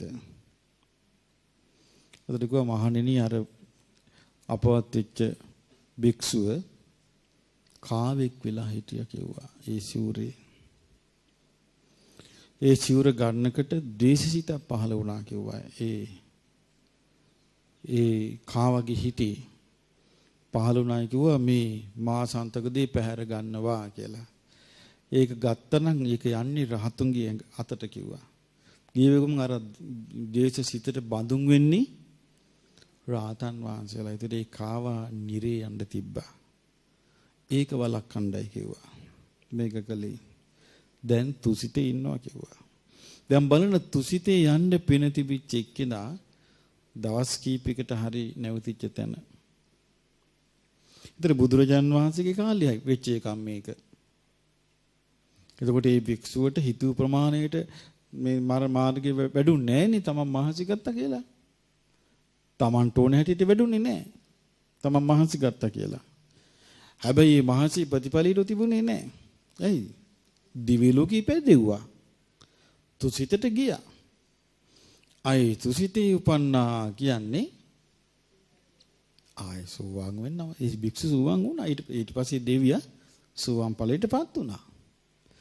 එතකොට ප්‍රශ්නෙට උත්තරේ හම්බුනේ නැද්ද? දැන් ඒ පැවිදි වෙලා හිටිය ආත්මේ උත්තරේ ලැබුණේ නැහැ. නමුත් උත්තරේ ලැබෙන තැනකට තමන්ව අරගෙන ගියා. ඒ පින තමන්ව අරගෙන ගියා දෙවියන් අතරට. උත්තරේ තියෙන තැනකට අරගෙන ගියා. ඒක විසඳුමක් නෙමෙයි දී වෙලාවේ. ඒක වලකින්න ගියා. අර පොඩි සිදුරින් ඇල්ම කියන පුංචි සිදුරින් ඒක වලකින්න ගියා. ඔය වගේ හොඳ තැන් වලට යන්න පින් තියෙන අය මේ ඇල්ම කියන දෙයින් එහෙම නැත්නම් ගැටීම කියන එකෙන් පහලට වැටිලා කොච්චර අමාරු වෙටිච්ච අය ඇද්ද මේ සසරේ. හොඳ තැන් වලට යන්න පුළුවන්කම තියෙන අය මරණින් මත්තේ. පොඩි දේවල් වලට ඇලිලා කොච්චර වැටිලා ඇද්ද පල්ලෙහාට. ඒක තමයි මේ පින තිබුණාට චතුරාර්ය සත්‍ය අවබෝධ නොකිරීමෙන් තියෙන අනතුර. එහෙනම් අපිට ඒකාන්ත විශ්වාසයකට යන්න ඕනේ අපි. මොකද්ද? චතුරාර්ය සත්‍ය අවබෝධ කිරීමෙන් තොරව අපිට ස්ථිර විසුදුමක් නම් නැහැ කියලා. එතකොට චතුරාර්ය සත්‍ය අවබෝධයෙන් තොරව ස්ථිර විසුදුමක් නැහැ කියලා තමන්ට ස්ථිර විසුදුමක් නැහැ කියලා. තමන් ගන්න ඕනේ එහෙම. තමන්ට ස්ථිර විසුදුමක් චතුරාර්ය සත්‍ය අවබෝධයෙන් තොරව නැහැ කියලා. ඒක ගන්න ඕනේ. ඊළඟට මේ පරිසරයේ ඉස්සරහට එන්න මේ ලෝකේ මනුස්ස ලෝකේ ගුණධර්මයන්ගේ පරිහානිය තියෙනවා. ඒක පැහැදිලිනේ. මනුස්ස ලෝකේ පැහැදිලිව ගුණධර්ම පරිහානිය තියෙනවා. මොකද්ද ගුණධර්ම පරිහානිය ලකුණු? නීතිගරුක නැහැ. නීතියකට ගරු කරන්නේ යහපත් පැවැත්මකට උදව්වක් නැහැ. කලබලයි. වේගින් සනෙන් ආවේගයටපත් වෙනවා. ආවේගයටපත් වුණාට පස්සේ ඒ පුද්ගලයාව හසුරවන්නේ ආවේගයෙන්. ආවේගශීලී සමාජයක නීතියකට කිසිම තැනක් නැහැ. එතන ඉඳලා ಗುಣධර්ම ගැන කතා කරන්න බෑ. එහෙම ලෝකයක් තමයි දැන් හැදිලා තියෙන්නේ. ඒ නිසා වර්තමාන මිනිස්සුෙකුට දෙවියන් අතර උපදිනවා කියන්නේ ලොකු අභියෝගයක්. එච්චරට මෙයාගේ මනුස්ස සිත සකස් වෙලා නැහැ. ඒතර මනුස්ස සිත පිළියෙල වෙන්න එයා මං හිතන්නේ මේ කරුණු දෙකම තදේට හිතට ගන්න ඕනේ. මොකද්ද? මම චතුරාර්ය සත්‍ය අවබෝධ කිරීමෙන් තොරව මට මේකේ විසඳුමක් නැහැ කියන එක තදේට Tamanට තේරිලා තියෙන්න ඕනේ. අපි කියලා නෙමෙයි. අපි කිව්වොත් යන්නේ කොහොමද? චතුරාර්ය සත්‍ය අවබෝධයෙන් තොරව විසඳුමක් නැහැ කියලා ස්වාමීන් වහන්සේ කිව්වා. ඒක කෙනෙකුගේ ප්‍රවෘත්තියක්. ඒ තවත් කෙනෙක් කියපු එකක් මතක හිටලා. එහෙම නෙමෙයි වෙන්න ඕනේ. තමන්ට තේරෙන්න ඕනේ තමන්ට විසඳුමක් නැහැ කියලා. ඒ තමන්ට තේරෙන්නේ නැත්නම් තමන් කොහොමද මේක හොයන් යන්නේ? පුළුවන්ද? තමන් ධර්ම මාර්ගයේ හැසිරෙන්නේ නැන්නේ මේක තමන්ට තේරුන්නේ නැත්නම්. ඊට පස්සේ කියන්නේ ස්වාමීන් වහන්සේ කිව්වා චතුරාර්ය සත්‍ය අවබෝධයෙන් තොරව විසඳුමක් නැහැ කියලා. එතකොට ඒක වෙනත් කෙනෙකුගේ කීමක්. ඒක තමන්ගේ එකක් නෙමෙයි. එහෙම නෙමෙයි වෙන්න ඕනේ. මේ බුද්ධ දේශනා අනුසාරයෙන් තමන් එන්න ඕනේ තීරණයට. තමන් තීරණයට එනතුරු විසඳුම තමන් තුළ වැඩ කරන්නේ නැහැ. තමන් තුළ විසඳුම වැඩ කරන්න ගන්නේ තමන් ගන්න තීරණය මතයි. ඒ චේතනාව නෙමෙයිද කර්මය. ඒ තමන් තුළම චේතනාව පහළ වෙන්න ඉපෑ. එහෙම නැතුව මේක කොපි ගහන්න බෑ. එතකොට මේ අන්නේ විදිහට මේ තමන්ට චතුරාර්ය සත්‍ය අවබෝධයෙන් තුරව මේ මගේ මේ ප්‍රශ්නෙට විසඳුමක් නැහැ කියලා තමන්ට තේරෙන මට්ටමට තමන්ට දහම් කරුණු එකතු කරගෙන තියෙන්න ඕනේ. ඒ කියන්නේ බුදුරජාණන් වහන්සේගේ බුද්ධ දේශනා ආශ්‍රයෙන් සසර දුක වැටහිලා වැටහීමට උත්සාහය ඇති කර ගන්න ඕනේ. එතකොට තමයි මොකද දැන් අපේ හිතේ ස්වභාවයට වෙනස් එකක්. හිතේ ස්වභාවය මොකද්ද? ලස්සනට ඉන්න ආසයි. රසවත් කෑම කන්න ආසයි. ලස්සන ගෙයක් දොරක් හදාගෙන ඉන්න ආසයි. අඹදරුවෝ ලස්සනට දරු මල්ලම් පිරිවරාගෙන කරදරෙන්නේ නැතුව ඉන්න ආසයි. ඔය ඇතරේ ගමන් බිමන් යන්න ආසයි. ඇහෙන් ප්‍රියමනාප රූප දකින්න ආසයි. කනෙන් ප්‍රියමනාප ශබ්ද අසන්න ආසයි. නාසයෙන් ප්‍රියමනාප සුවඳ දැනගන්න ආසයි. දිවෙන් ප්‍රියමනාප රස විඳින්න ආසයි.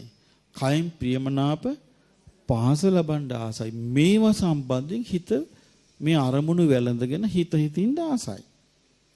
ඒතර ඒ ස්වභාවය නිසායි අපි මේ ඇදිලා යන්නේ. මේ සසරට ඇදිලා යන්නේ ස්වභාවය නිසා. එතකොට මේ ඇදිලා යන එක අපි නවත්ත ගන්න බෑ එහෙම එක වෙල්ලේ. නමුත් ඒ අතරේ ලොකු දුකක් මේ සත්‍යය විඳිනවා. කායික දුක් විඳිනවා, මානසික දුක් විඳිනවා. ඒ කියන්නේ ප්‍රියයන්ගෙන් වෙන්නේ දුකත් විඳිනවා. අප්‍රියයන් හා එක්වීමේ දුකත් විඳිනවා. ඊළඟට මරණ දුකත් විඳිනවා. ශෝක දුකත් විඳිනවා. හදිසි අනතුරු සතුරු කරදර මෙවැනි දුක් විඳිනවා. මේ නොඑක ආකාරයේ දුක් විඳිනවා. එතකොට මේ මනුස්ස ලෝකෙත් අපිට හිතන්න බැරි දරුණු දුක් මනුස්සයන්ට අයිති වෙනවා. සත්ව ලෝකේ සත්වයන්ට හිතන්න බැරි දරුණු දුක් අයිති වෙනවා. එතකොට අපිට අනිත් ලෝක පේන්නේ මනුස්ස ලෝකේ මේ දුක පේනවා. දැන් ඔන්න බලන්න මනුස්ස ලෝකෙ මිනිස්සු විචිතුම් හොයාගෙන යනවා. ඔන්න ඊයේ පෙරේදාත් ගිලර මොහොත මැද්දේ ඔය ඉතාලියට කිට්ටු ග්‍රීසියට කොහෙද කිට්ටු වෙලා මොහොත මැද්දේ බෝට්ටුව ගිලිද්දි මේ නිලධාරි ටිකක් අහක බලන් ඉන්නවනේ. ගිලින්න ඇරලා. ඒ කියන්නේ අර මේ රැකවරණ හොයාගෙන එනවා මේ ඔය සිරියාවෙන් එහෙම අසරණ වෙච්ච පවුල් පිටින් සමහරු අම්මලා බඩදරුව අම්මලා කිරි දරුවෝ වඩාගෙන තා චූටි ළමයි බෝඩු පිටින් මොහොත මැද්ද ගිලිනවා. මේ දැන් ඉතින් ඒ නිසා මේ ජීවිතේ මිනිස්සු පිටක් හොයාගෙන දුවද්දී මේ වෙන්නේ. කෙලවරක් නැහැ මිනිසුන්ට වෙන දුක. ඒ අතරේ ඉතින් ලෝයෙක් තරඟ රූප රැජිනි තෝරනවා ක්‍රිකට් ගහනවා මැජික් පෙන්නනවා. ඉතින් මේවත් ඒ ඇස්සේ යනවා. ඉතින් මේ කොහොම මැද්දෙන් මිනිස්සු ආස කරන්නේ මොකේද? Tamanට ආස්වාදයේ ලබා දෙන්නේ යමක්ද? සතුට උපද්දවා දෙන්නේ යමක්ද? ඒක බල ඉන්න තමයි හිත ආස. එතකොට ආස කරන දෙයට ඇතුලෙන් අර දුක කියන එකක් තියෙනවා. එතකොට මේ දුක කියන එක පේන්න ඕනේ. මේක මට නම් මේ දුක නැවත විඳින්න නම් බෑ. මට නම් එපා කියලා නිශ්චයකට එන්න තමන්ගේ හිත තුලින් තමන්ට තීරණයකට එන්න නම් තමන්ට යම්කිසි වැටහීමක් ඇති වෙන්න ඕනේ. ඒ වැටහීම නිතරම මේ විදිහටම තියෙයි කියලා මම විශ්වාස කරන්නේ. නිතරම හැමතිස්සෙම මේ මායාකාරී ලෝකෙ පෙන්වන්නේ වෙනින්ද යන්නේ. නමුත් අර පෙන්නන දේ ඇතුලෙන් ඇත්ත දකින්න හිත පුරුදු වුණාම ටික ටික යා දක්ෂ වෙනවා සසර දුක දකින්න. ඒ සසර දුක දකින තේරුම් යන වෙලාවට මොකක්ද යාට ඇති වෙන දේ? යාට කලකිරෙනවා. අනේ මෙහෙම සසරකද මෙච්චර කල් මම මේ ආවේ. මෙහෙම සසරකද මට දිගින් දිගට යන්න තියෙන්නේ. මෙහෙම සසරක මම මොනතරම් කර්ම රැස් කරලා ඇද්ද? මම මොනතරම් කර්ම විපාක බිඳ ඇද්ද කියලා එහෙම තේරෙන්නේ. ඊට පස්සේ තමයි යාට එන්නේ මට විසඳුමක් නැහැ මේකේ.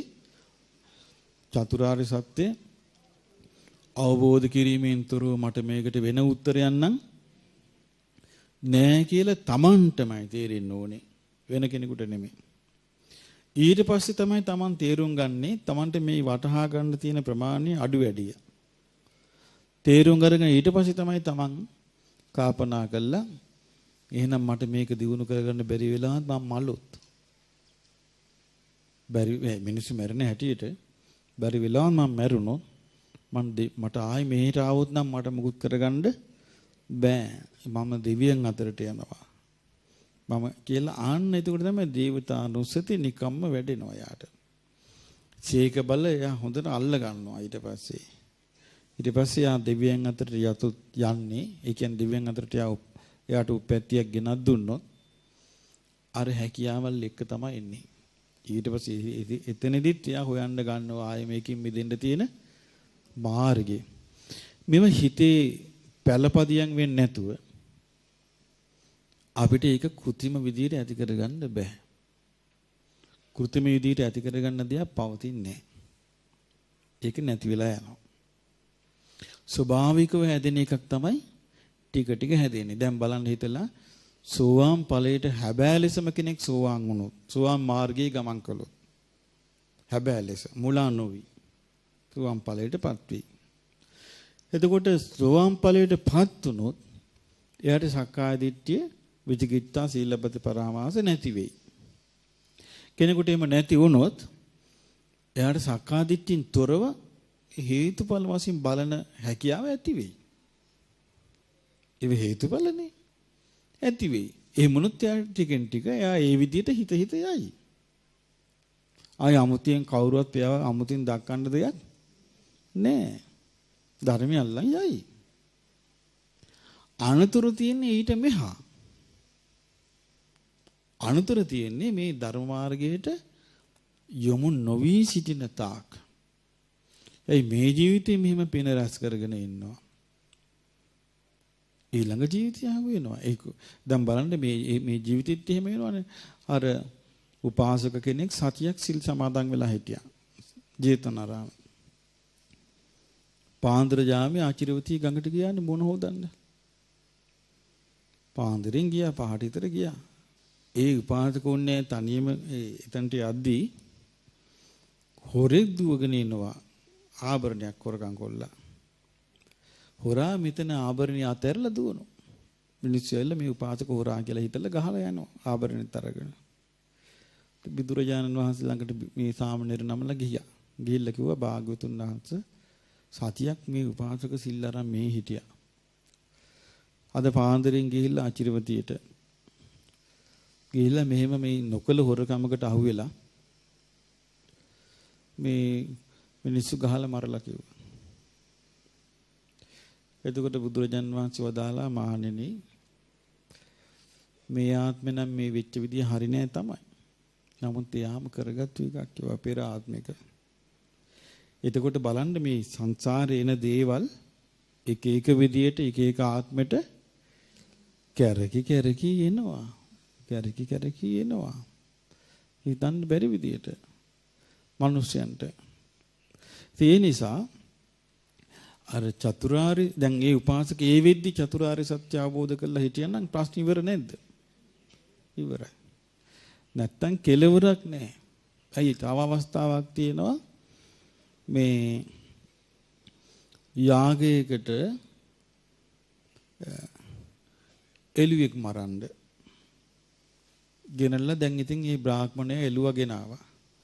එළුවා ගෙනල්ලා ඒ බ්‍රාහ්මණය සේවකයන්ට කිව්වා මේ ගඟට ගෙනිහිල්ලා හොඳට නාවගෙන මේකට මල් මාලයක් දාලා අරන් වරෙන් මේ යාගෙට මරන්න කියලා. ඉතින් ගඟට ගෙනිහිල්ලා එළුව නෑවුවා. නාවල වෙරළ තිබ්බහම එළුව hina වුණා. ටිකක් වෙලාවකට එළුව ඇඬුවා. ඊට පස්සේ මේගොල්ලෝ ගිහින් මේ එළුව එක්කන් ගිහලා කිව්වා හරි වැඩි. එළුව එකපාරට hina වුණා. ඊට පස්සේ ඇඬුවා කිව්වා. ඉතින් බ්‍රාහ්මණය එළුව ගෙනල්ලා ඇහුවා එළුව මොකද මෙහෙම කළේ කියලා. ඉතින් කිව්වා බමුණ මම මීට ආත්ම භාව 500කට කලින් අපේ ගෙදරට යාළුවෝ ආවා. මම පාටියක් දාන්න එළුවෙක් මැරුවා. මරලා මේ යාළුවන්ට කන්න දුන්නා. එදා ඒ ආත්මෙන් පස්සේ මට මනුස්ස ආත්මයක් හම්බුන්නේ නැහැ. උපනුපන් ආත්මේ මගේ බෙල්ල කැපුවා. ඉතින් මට මේ ආත්මේ 500 වෙනි ආත්මේ මේකෙන් පස්සේ මගේ ඒ කර්මය ඉවරයි. ඒකයි මට hina ගියේ. එතකොට එහෙනම් ඇඬුවේ මොකෝ? ඇඬුවේ මට ආйти වෙච්ච කර්මය උඹට ආйти වෙනවා කිව්වා. අද දැන් ඔබ මාව මරලා මං විඳපු කර්මය උඹ විඳිනවා. ඒක දැකලයි මම මේ ඇඬුවේ කිව්වා. එතකොට බ්‍රාහ්මණයා කිව්වා එහෙනම් එළුවෝ උඹ මම මේ අද නිදහස් කරනවා මරණයෙන්. අබේ දානේ දෙනවා. එළුවා කියනවා ඒක හරියන්නේ නැහැ කිව්වා. අදින් මගේ ආයුෂ ඉවරේ මට අද මේ මොන දෙන්න වෙනවමයි මට මේ කර්මෙට කිව්වා. නෑ එහෙම වෙන්න දෙන්නේ අපි බේරෙනවා කිව්වා. කියලා සේවකයන්ට කතා කරලා කිව්වා මේ එළුවට අත තියන්න එපා. මේ එළුවට ආදරෙන් සලකාපන්. මම අබේ දානේ දුන්නා කිව්වා. එළුවත් එක්කගෙන ගල් තලාවකට අතරින් යද්දි ගල් තලාවක පොඩි පඳුරක් තිබ්බා මේ ගස් කොළන්. එළුවා මේ පඳුරට ගිහිල්ලා එතන තව ගලක් තිබ්බා. ඒ ගලට කකුල් දෙක තියලා ඉස්සිලා අර ඒ ගහේ කොළ කකා හිටියා. එතකොට අකුණක් ගැහුවා. අකුණ අර ගලේ පතුරට වැදිලා ඒ පතුරක් එළුවගේ බෙල්ලට වැදිලා බෙල්ල කැපිලා මැරුණා. ඒ නිසා මේ කර්මය කියන එක පස්සෙන් එද්දී පින යටපත් කරන් විපාක එනවා. පින මැඩගෙන විපාක එනවා. පින මැඩගෙන විපාකෙන එක අහනද ඇද්ද? මුගලන් මහරහතන් වහන්සේගේ රහත් ඵලයත් මැඩගෙන ගියානේ. කර්ම විපාකේ. දැක්කද උන්වහන්සේ පිරුණම් බාපු හැටි. ඉතින් මේ බඳු ලෝකික අපි ස්ථිරවම අපිට තියෙන විශේෂම මොකද්ද? සෝවාන් ඵලයේ බුදුරජාණන් වහන්සේ නොයෙක් උපමාවලේ උපමා ඔක්කොම කිව්වත් පාඩු නැහැ. උන්වහන්සේ දේශනා කරනවා මහණෙනි හිමාල පර්වතේ නැති වෙලා ගිහින් ඉතුරු වෙනවා අබෑට 7ක්. කියන මහණෙනි හිමාල පර්වතේ නැති වෙලා ගිහිලා එතන පර්වතේ වෙනුවට ඉතුරු වෙන්නේ අබෑට 7ක්. එතකොට මහණෙනි නැති වෙලා ගිය හිමාල පර්වතයේද විශාල අර ඉතුරු වෙච්ච අබෑට 7ද. භික්ෂුන් වහන්සේලා කියනවා භාග්‍යවතුන් වහන්සේ මේ ඉතුරු වෙච්ච අබෑට 7 වගේ තියෙන ප්‍රමාණී පස් ටික ඊටාම සුවල්පයි. ආර නැති වෙච්ච හිමාල පර්වතේ මහා විශාල දෙයක් නැති වුණා.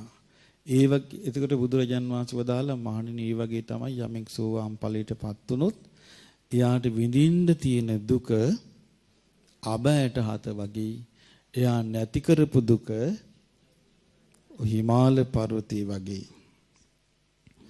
ඊළඟට බුදුරජාණන් වහන්සේ ඊළඟට කියනවා මහණෙනි කෙනෙක් පුරුෂයෙක් සාගර ජලයට ඇඟිල්ල දාලා වතුර බින්දු දෙකක් ගොඩට ගන්නවා. ඊට පස්සේ අහනවා ගොඩාක් වතුර තියෙන්නේ මොකේද? ගොඩට ගත්ත වතුර බින්දු දෙකේද සාගර ජලයේද? ඉතින් කියනවා භාග්‍යවතුන් වහන්සේ ගොඩට ගත්තු නැති සාගර ජලයේ සාගරීය ජලස්කන්ධය අති විශාලයි. ගොඩට ගත්තු ජලය ඉතා සුවල්පයි. ඉතින් බුදුරජාණන් වහන්සේ වදාලා මහණෙනි ඒ වගේ තමයි යම් කිසි කෙනෙකුට ධම්මචක්කු දහම්මැස ලැබිලා එයාට උපදින්න තියෙන ආත්ම 7ක් නම් ඒ ආත්ම 7 දුක අර ගොඩට ගත්තු වතුර බින්දු දෙක වගේ කියනවා. එයාගේ නැති වෙච්ච දුක අර සාගර ජලයේ ඇති මහා ජලස්කන්ධය වගේ කියනවා. ඊළඟට බුදුරජාණන් වහන්සේ අහනවා මහණෙනි එදා උන්වහන්සේ නියපොත්තට පස් බින්දක් ගන්නවා. අරන් අහනවා මහණෙනි මම මේ නියපොත්තට පස් බින්දක් ගත්තා. දැන් බලන්න මහණෙනි මම නියපොත්තට ගත්ත පස් බින්දද වැඩි මහා පොළවේ පස්ද? ඉතින් කියනවා භාග්‍යවතුන් වහන්සේ මේ මහා පොළවේ පස් ප්‍රමාණය අති විශාලයි. නියපොත්තට ගත්තු පස් ප්‍රමාණය ඊ타ත්ම ස්වල්පයි. මහණෙනි මේ වගේ තමයි කියන යම්කිසි කෙනෙක් චතුරාරි සත්‍ය දර්ශනය එහෙම නැත්නම් සත්‍ය ඥාණයට පැමිණිලා ධම්මැස ලබා ගත්තද එයා නැති කරපු දුක මහා පොළොව වගේ. එයාට විඳින්න තියෙන දුක නියපොතට ගත්තු පස් ටික වගේ. මනුස්ස ජීවිතේ කරදරයේදී ඔබට මෙහෙම සිතවිල්ලක් ඉන්නේ නැද්ද? අනේ අපි මේ දුකෙන් නිදහස් වෙන්නේ කවද්ද කියලා සිතවිල්ල එන්නේ නැද්ද? මේ සිතවිල්ල එනවා. මේ සිතවිල්ල එන්නේ නැත්නම් එයාට දුක තේරෙන්නේ නැහැ. ඉතින් මේ සිතවිල්ල එනකොට අපිට යන්නේ නමන්නේ. මොකද අපිට සමහරට අපිට දුවලා බේරෙන්න පුළුවන් නම් මේ දුකින් අපි දුවන්න පටන් ගන්න ගොඩක් කල නැද්ද? දුවලා බේරෙන්න බෑ. විඳවලා ඉවරකුත් නැහැ. විඳවලා බේරෙන්නත් බෑ. ඒ විඳවිල්ල තියෙන්නේ පෑ සීමාවක්. සීමාවක් නැහැ මේ විඳවිල්ලේ. එතකොට මේ විඳ යන දුක ඉවර වෙන්න පටන් ගන්න කවද්ද? සෝවාන් වෙච්ච දවසට. මේ උපමා ආශ්‍රයෙන් ඔබට තේරෙන්නේ නැද්ද මේ දුකින් නිදහස් වෙන්න ඕන කෙනෙකුට උත්තරේ තියෙන්නේ කොහෙද? සෝවාන් ඵලයේ තුල. සෝවාන් වීම තුල තමයි යාට උත්තරේ තියෙන්නේ. ඒ සෝවාන් වීම ඔබට කවුරු හරි කිව්වොත් මම සෝවාන් කරන්නම් බය වෙන්න එපා කියලා ඒක සැක කටයුතුයි. එයි පුද්ගලිකව සෝවාන් කිරීමක් නැහැ. ඒ නිසා ඒක සැක කටයුතුයි. පුද්ගලිකව සෝවාන් කරන්නේ නැහැ. එහෙනම් ධර්මයක් විසින් කරන දෙයක්. පුද්ගලික කරන එකක් නෙමෙයි. එතකොට පුද්ගලිකව සෝවාන් කරනවා නම් එහෙනම් ඒ මාර්ගඵල පුද්ගල ප්‍රතිබද්ධයි. ධර්මයට ප්‍රතිබද්ධ එකක් නෙමෙයි. ඒ කියන්නේ ඕන්නේ මම කෙනෙක්ව සෝවාන් කළා. ඊට පස්සේ මගෙන් සෝවාන් ඵල ලැබිච්ච කෙනෙක් තව කෙනෙක්ව සෝවාන් කළා. එයා තව කෙනෙක්ව එහෙනම් සෝවාන් වෙච්ච එක්කෙනෙක් සෝවාන් කරනවා. සෝවාන් වෙච්ච එහෙම එකක් නෙමෙයි මේක. මේක පුද්ගල ප්‍රතිබද්ධ එකක් නෙමෙයි. මේක ධර්මයේ හා බැඳිච්ච එකක්. අනුරාධපුර යුගයේ හිටියා මහා සිව කියලා හාමුදුර කෙනෙක්. උන්වහන්සේ සෝවාන් වෙච්ච කෙනෙක් නෙමෙයි. උන්වහන්සේ ත්‍රිපිටකධාරී. හැබැයි උන්වහන්සේට තිබුණ අපූර්ව හැකියාවක් ධර්මයේ විස්තර කරන්න. එතකොට උන්වහන්සේ ළඟට ඇවිත් පිරිස් පැවිදි වුණා. පැවිදි වෙච්ච පිරිස් ගණන 30000ක්. එතකොට මේ 30000ම උන්වහන්සේගේ ධර්ම කතාව අහලා ධර්ම විස්තරය අහලා මාර්ගඵල ලැබුවා. එහෙනම් මාර්ගඵල උන්වහන්සේ දුන්නා නෙමෙයි. මාර්ගඵල ධර්මයේ තුල මාර්ගයේ තියෙනවා. අපි ඒක නිවැරදි කරගන්න ඕනේ. ධර්මයේ තුල මාර්ගය තියෙනවා. ඒ මාර්ගයේ හොඳට පුද්ගලිකට ප්‍රගුණ වුණොත් ඵලයටපත් වෙනවා. මේක හරියට තේරුම් ගත්තොත් කිසි අවුලක් නැහැ. කාටවත් තමන්ව රවට්ටන්නත් බෑ. තමන්ට වැටෙන්නේ නැහැ. එතකොට මාර්ගය කොහෙද තියෙන්නේ? ධර්මයේ තුල. භාග්‍යතුන් වහන්සේගේ බුද්ධ වචනය තුල මාර්ගය තියෙනවා. ඒ මාර්ගයේ ප්‍රගුණ කළොත් ඵලයටපත් වෙනවා. ඒකේ එතන තියෙන නිසර්ග සිද්ධිය. නිසර්ග සිද්ධියක් කියන්නේ ඒකේ එතන තියෙන සිද්ධ වෙන්න නියමිත එකක්. මාර්ගය හොඳට ප්‍රගුණ වුණොත් ඵලයටපත් වෙනවා කියන එක. එතකොට මේ මහසිව ස්වාමීන් වහන්සේ මේ විදිහට පිරිසට කරද්දී සමහර භික්ෂූන්ට මාර්ගඵල ලබද්දී පෙර ආත්මී හැකියාවල් මතුවුණා. සමහර භික්ෂූන්ට පුළුවන් වුණා අනුන්ගේ සිත් දකින්න. ඉතින් දැන් ගුරුන් වහන්සේගෙන් උපදෙස් අරන් භාවනා කරපු මේ ගෝලියෝ රහත් ඵලයටපත් වුණා. පත් වෙලා බැලුවා ගුරුන් වහන්සේ දිහා බැලුවම මාර්ගඵල ලැබලා නැහැ. ඉතින් තේන උන්වහන්සේටත් අපි මේක අනේ ස්වාමීනි ඔබ වහන්සේ පොඩ්ඩක් මහන්සි ගන්න මේකට කියලා කිව්වා. එතකොට ගුරුන් වහන්සේට කොච්චර මේ මාර්ගයේ පිළිබඳ පැහැදිලිකම තිබ්බද කියන්නේ ගුරුන් වහන්සේ කිව්වා අනේ මට දවස් 3ක් ඇති කිව්වා. කියලා එහෙමනම් කමන්නේ ස්වාමීනි දවස් 3ට හරි මහන්සි ගන්න කිව්වා. ගියා. දවස් 3ක් ගියාම දවස් 3 මුකුත් නැහැ. ඊට පස්සේ හිතුවා මේ වස් කාලේ නම් මං එන මාස 3 වුණා දවස් 3. වස් කාලේ හිටියා. ඒ වසෙත් මුකුත් නැහැ. ඊට පස්සේ ඊළඟ අවුරුද්දේ හිටියේ ඔහොම 30 අවුරුද්දක් ගෙවුණා. සතපෙනෙක් ඉරියව්ව අතෑරියා. සක්මන් කරන්න ගත්තාම සක්මනේදී උන්වහන්සේගේ මේ යටිපතුල් පිපුරුවා. පිපුරන්න ගමේ ළමයි ඇවිල්ලා යටිපතුල හිමීට පිපුරුපු තැන් මහනවා. ඉතින් අන්තිම වෙද්දී අන්තිමට බැලුවම 30 අවුරුද්දක් ගෙවුණා. 30 වෙනි අවුරුද්දේ දැන් හෙට වස් සමාදන් වෙන දවස. උන්වහන්සේට තනියම මතක් වෙද්දී කඳුළු හැලුණා. කඳුළු කඩාන වැටුණා. අනේ මම මෙච්චර 30000ක් රහත් වෙන්න ධර්මයේ කිව්වා. මට තාමත් මේක කරගන්න බැරි වුණා කියලා කඩා වැටුණා. එතකොට තවත් කෙනෙක් කඩනව ඇහෙනවා. උන්වහන්සේ බැලුවාට පිට බලද්දී උන්වහන්සේට පේන්න එනවා දෙවි කෙනෙක්. ඒ වෘක්ෂ දේවතාව. ඇයි දෙවියනි අඬන්නේ? අනේ මාත් අඬන්නේ මගපල ඇඬීමෙන් මගපල ලැබෙනවා ඇති ඔබ වහන්සේට. ඒ නිසා මටත් මේ අඬලා මාර්ගය ඵලයන් ලබා ගන්නයි කියලා. එතකොට උන්වහන්සේ Tamanටම අවවාද කරගත්ත මහා සිව බලාපන් දෙවියොත් උඹට ඔච්චම් කරනවා. දැන්වත් ඔබ හරි විදියට මේ මහා බලාපොරොත්තු අතහැරලා ඔබ උපේක්ෂාවට පත් වෙයන් කිව්වා. අන්නේ ද අහුණි මාර්ගේ. එදා පාන්දර වෙද්දී රහත් ඵලයටපත් වුණා. එතකොට බලන්න මේ ධර්මයෙන් නේද මේ ඔක්කොම කරලා තියෙන්නේ. මේක මම මගපල දෙන්නම් මගේ ළඟට වරෙන් කියන න්‍යායක් මේකේ නෑ. මම ඊතර වුණා මම පෙන්නන්නම් කියලා එකක් නෑ. මම පෙන්නන්නම් කියපු ගමන් සැක කරන්න ඕනේ.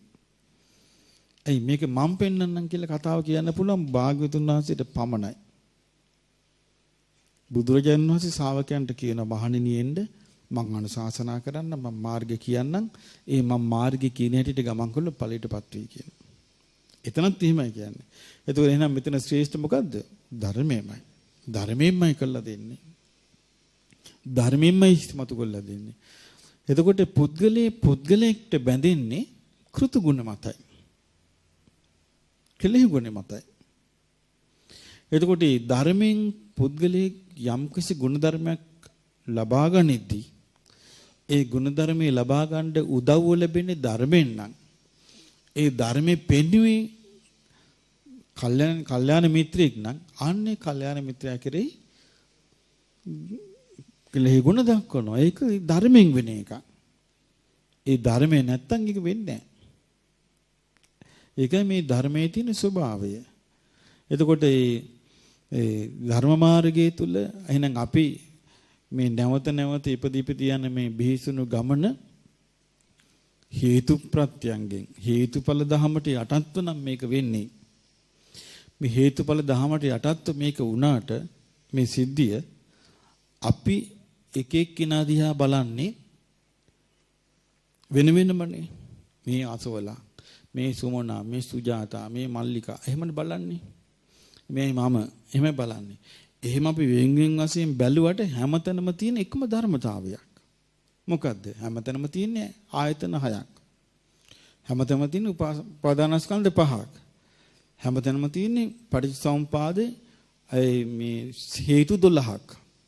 ඒව තමයි කැරකි තියෙන්නේ. නමුත් ඒවට අදාළ යම් අනන්‍යතා කියන්නේ ඒටම හඳුනා ගන්න තියෙන විශේෂ ලක්ෂණ ඒවා තියෙනවා. හඳුනා ගන්න තියෙන විශේෂ අනන්‍යතා තියෙනවා. ඒ අනන්‍යතා තියෙන්නේ වෙනස් වෙන ලෝකයේ තුල කරන කර්මයට අනුවයි. කර්මයට අනුව එක අනන්‍යතා තියෙනවා. වෙනස් වෙන එක ගති ලක්ෂණ හිටිනවා. එතකොට දැන් බලන්න දවසක් මේ උපාලි මහරහතන් වහන්සේ පිටිපස්සෙන් සක්මන් කරන සංඝ පිරිසක් බුදුරජාණන් වහන්සේ වදාළ මහණෙනි බලන්න මේ ඔක්කොම විනීගරුකයි කිව්වා. ආනන්ද යන් වහන්සේ පිටිපස්සෙන් තව පිරිසක් සක්මන් කරනවා. මහණෙනි අර බලන්න ඔක්කොම බහුශ්‍රුතයි. අනුරුද්ධයන් වහන්සේ පිටිපස්සෙන් තව පිරිසක් සක්මන් කරනවා. මහණෙනි අර බලන්න මේ පිරිස ඔක්කොම දිවස්ලාභින්.